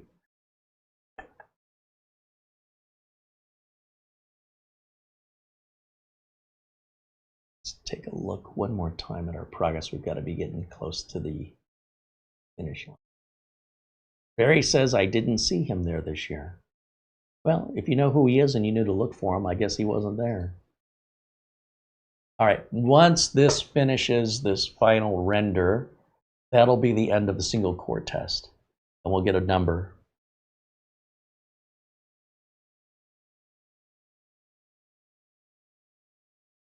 Getting there. Our hottest temps recorded at 87.1. That's fantastic. No pun intended. It's been really quiet. There has been a slight difference in fan noise, but it's very minor. And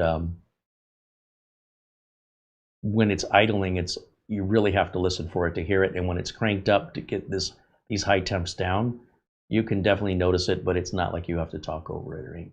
It's definitely there though. But really, really quiet.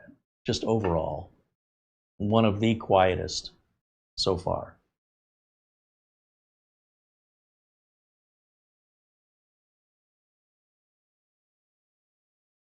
This may not be as done as I thought it was, so I'm going to come back over here to camera 1.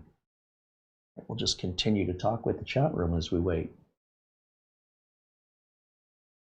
Code Panda says, what kind of certificates would you recommend for beginners in IT? You know, I've been getting this question for 15 or 20 years, and my answer has always been the same. You only get the certifications, because remember, you have to pay for these. You only get certifications that the job requires you to have. So if you're going on a job interview, and they say, we'd love to hire you, but you don't have this so-and-so certification, and you want that job, then tell them you'll get it. Don't try to read their mind and know what they want. You'll never win that game. And the companies that sell certification, training, and testing are going to make a lot of money from you. That's the opposite of working. That's spending. So the certifications you should get are the certifications your employer or potential employer requires. If you're looking to work in the IT field of a bank, any financial institution, you might find they all want the same certification entry level. And if so, you know to go get that certification to make yourself qualified for future positions at that company in that position. But you will never know, and no one can tell you. So if you're just getting certifications, then you're spending money. Well, if you're not spending money, you probably don't need the job. If you need the job, wait until you get the job to spend the money, unless that job says, well, if you had the certification, we'd pay you and hire you, then make the investment in yourself. Otherwise, you're just wasting money when you least can afford to. Plenty of jobs will hire you without any certifications and train you. Those are the ones I suggest you look for.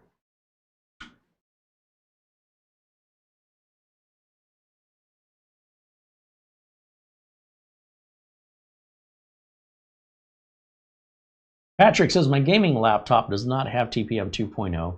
Oh, he's got a 7700. He's just under the wire. But that's over 10 years old, man.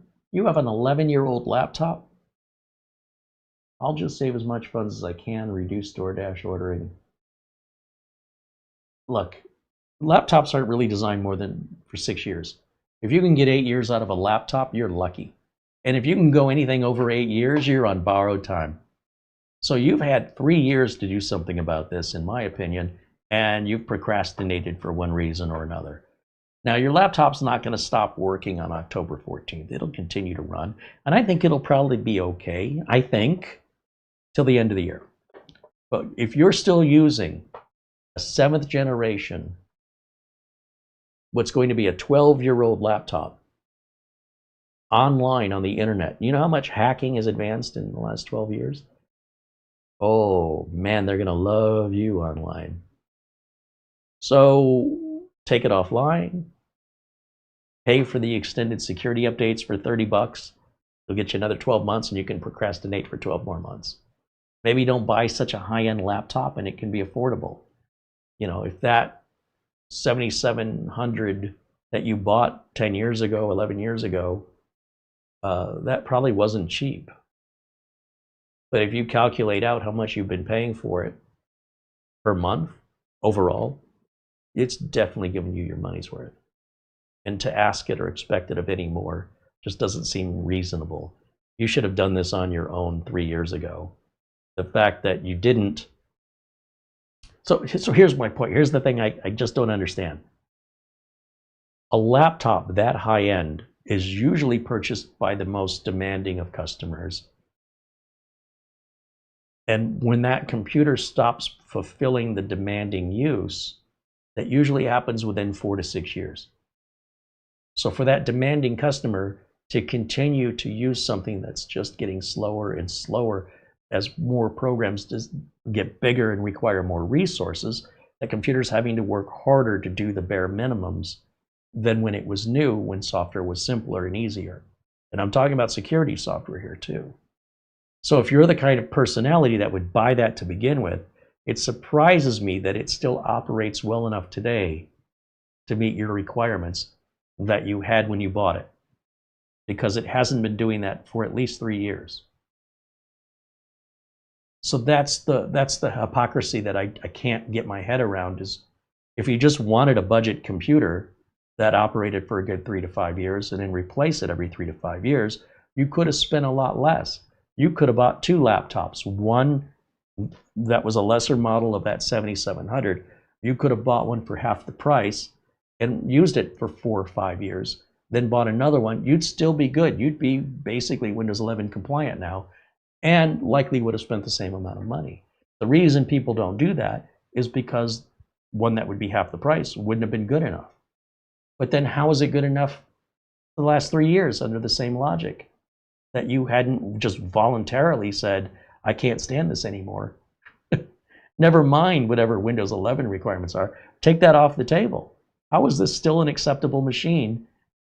Have you become less demanding? Are you willing to accept less? It's not usually the way it works, but it doesn't make any sense to me. Not that it has to, but I do try to understand the psychology of customers' decisions to anticipate future solutions for them. That's why I ask. It's not meant to tease or make fun. I genuinely and sincerely want to understand the logic here, because I can't. There's a part of this I'm not getting.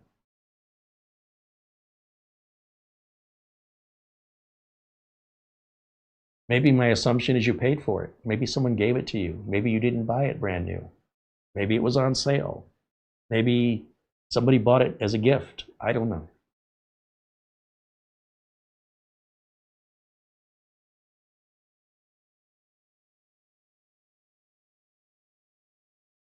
Okay, did the test finish? Let me get rid of camera 1 again.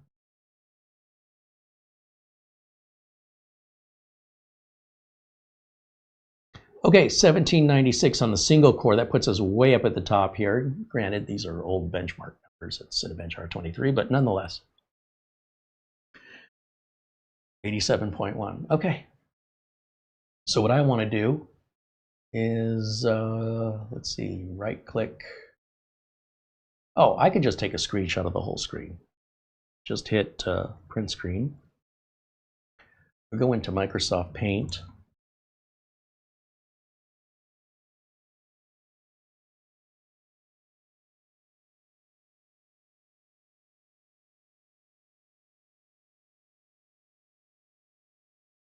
Control V, and that should give me all my results that I will save. Save it as a JPEG. We'll call it Cinebench results. And then, yeah, JPEG on the desktop. Right there. Save. Then I can close that, close that, close that, close that. And we don't need Cinebench anymore. Delete it. I don't need Crystal Disk Info and delete it.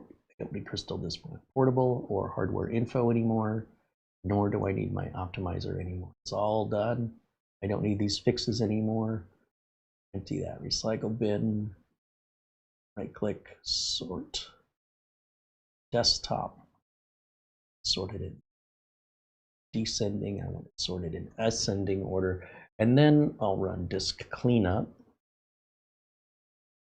And didn't this say PC Manager was on here? See that? Where's that at? LMNOP, PC Manager. Is that just a shortcut to download it, or was it installed? Because nothing's happening. Oh, it's installed. Nice. All right, start automatically. Yes. Use the, okay, that's fine. Boost. Boost me, baby.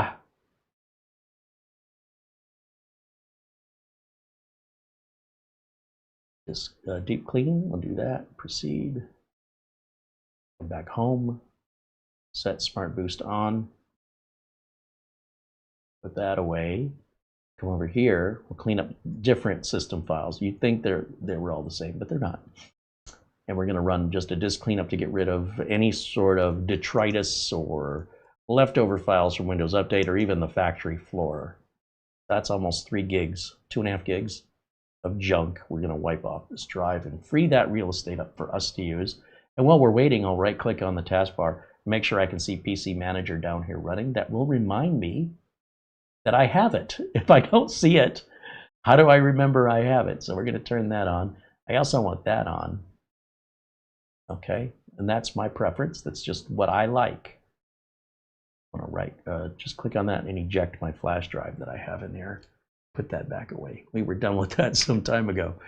Okay, I think that's going to wrap it up. We're just at about the 3-hour mark. I want to thank all of you for hanging out with me today, and of course to Mara for all the work that she does in the background, all the hard work that she does getting these videos ready, the time she spends on the thumbnails and the video descriptions.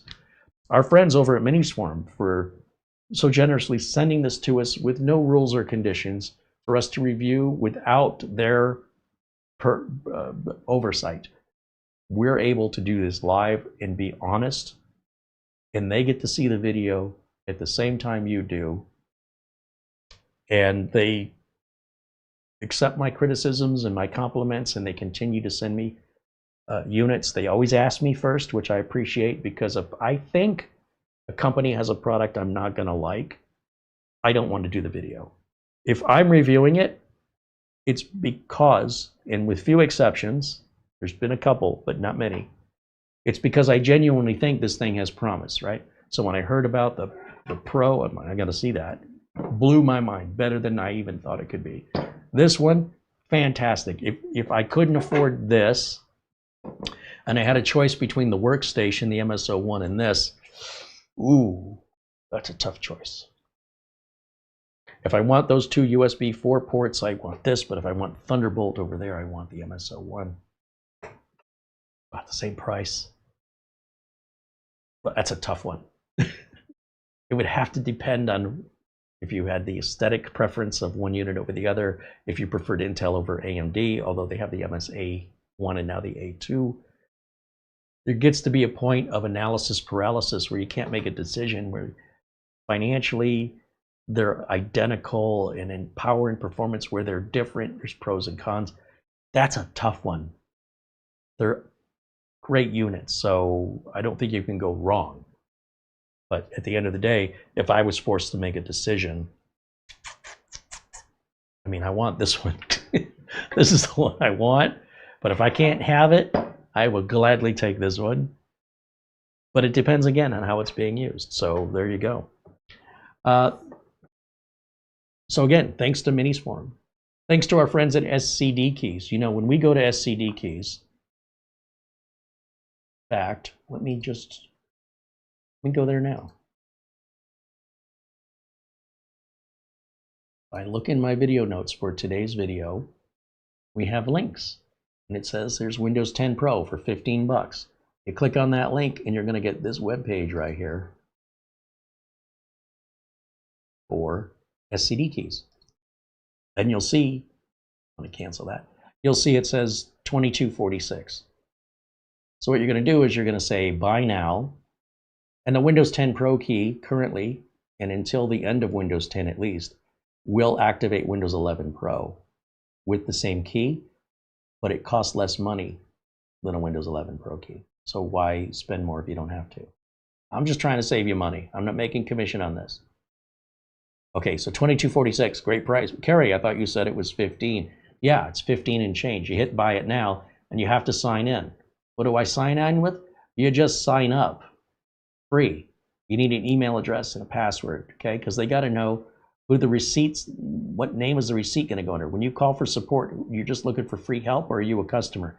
You have to make this account. You have to. You'd be a fool not to. Once you made the account, it's going to take you right back here again. Do it again. Now buy it. Great.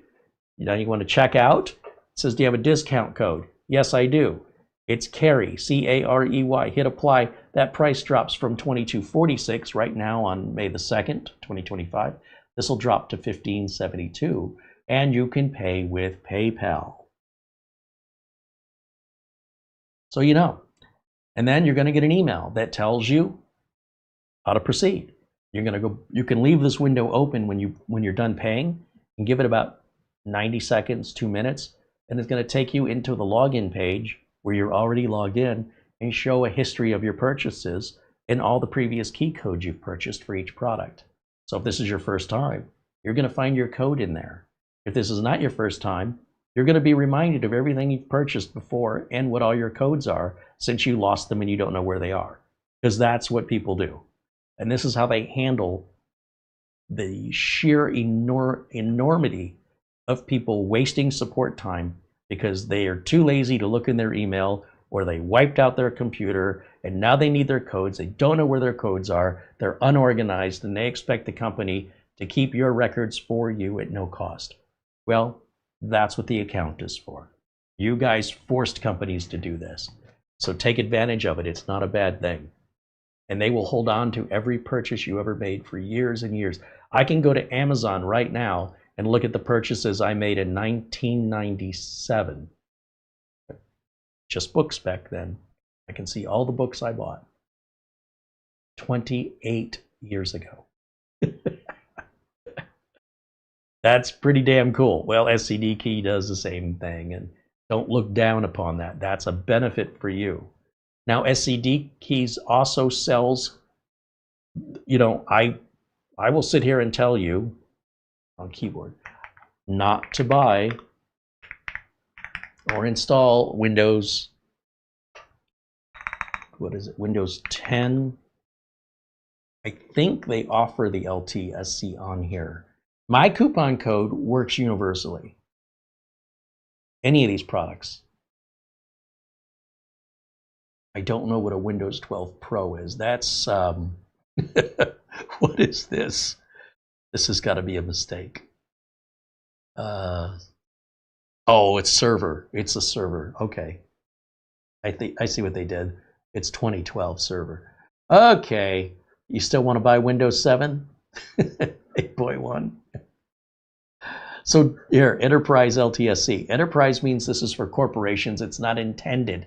It is not intended to be put in the hands of a consumer. And when you need help and you're going to have some unique issues nobody else you know is going to have, unless you hang out in a group of people running LTSC, those aren't regular people. Those are really techie people. You're on your own with that, my friend. So I'm not here to tell you what you can buy, and I'm not here to tell SCD Keys what they can sell. I'm here to tell you what I'm willing to help you with, and I will not help you with this. But I'm also not going to keep it away from you. I'm fully transparent here, and I want you to know that's up to you to make. You're a big boy. You can make your own decisions. You don't want to listen to me and take my advice, but you're still going to buy it anyway? At least buy it from a trustworthy site. Okay? That's all I'm saying. Or don't. Gamble away with sketchy websites. I don't care. I'm just trying to, if you're going to do something I don't advise you to do, at least do it safely. If you can't be good, at least be careful. All right, that's going to wrap it up. As I mentioned, I appreciate everybody hanging out, all of your contributions and super chats today, which includes, probably missed some, didn't I? Shamim Keshvir has renewed their membership, now a member for 23 months. Shamim says, it's been almost 2 years. It's amazing how time flies. Thank you for your videos. They're relaxing and full of knowledge. Thanks also to the community in the chat. Every time I have an issue, they're very supportive. Agreed. And thank you for being a part of that community. Gregory Howard, good to see you again. Thank you again for your membership and your super chat. Jose Lopez, again, thank you for your membership and your super chat. Our friend Buster and Mark Gaines, you guys are amazing. Thank you, guys. Scotland and Northern Ireland, they're representing there. Thank you so much for your membership and your support. And of course, Ray, who is also a member and also super chatted today. Look at that. It was only members that contributed. That's pretty cool. And you look, member or not, thank you for being here and interacting with us in our chat room. We love interacting with you. I love interacting with you. And I know everybody loves interacting with everyone else. And you can't do that sitting there passively like this is a TV show. If you want to be passive and live vicariously through others, I guess, go ahead. But it's so much better when you get involved, and we'd love to have you. You're welcome to join us when we're live. We'd love to see you in the live chat. Just be nice. That's it. And that's going to wrap it up. Lost my place. The Minisforum. X1 AI. Right? Is it AI X1, X1 AI? Or X1 AI Pro? Two very different machines. Be aware of that. If you're going to order one, understand which one you're going to be getting. And this is all brand new tech. This stuff just came out. So if you like having the latest and greatest and you want it to last a while, sure, you pay a little bit more for the latest and greatest. But in theory, it should last, much longer before it starts feeling sluggish and it needs to be replaced, depending on what your needs and expectations are. That being said, that's going to wrap it up. Thank you so much for watching. We'll see you all again very, very soon. Thanks to all the members. Thanks to Mara. Thanks to Minisforum. Thanks to SCD Keys and for everybody hanging out with us. Enjoy the rest of your Friday. We hope you have a great weekend. Until next time, bye for now.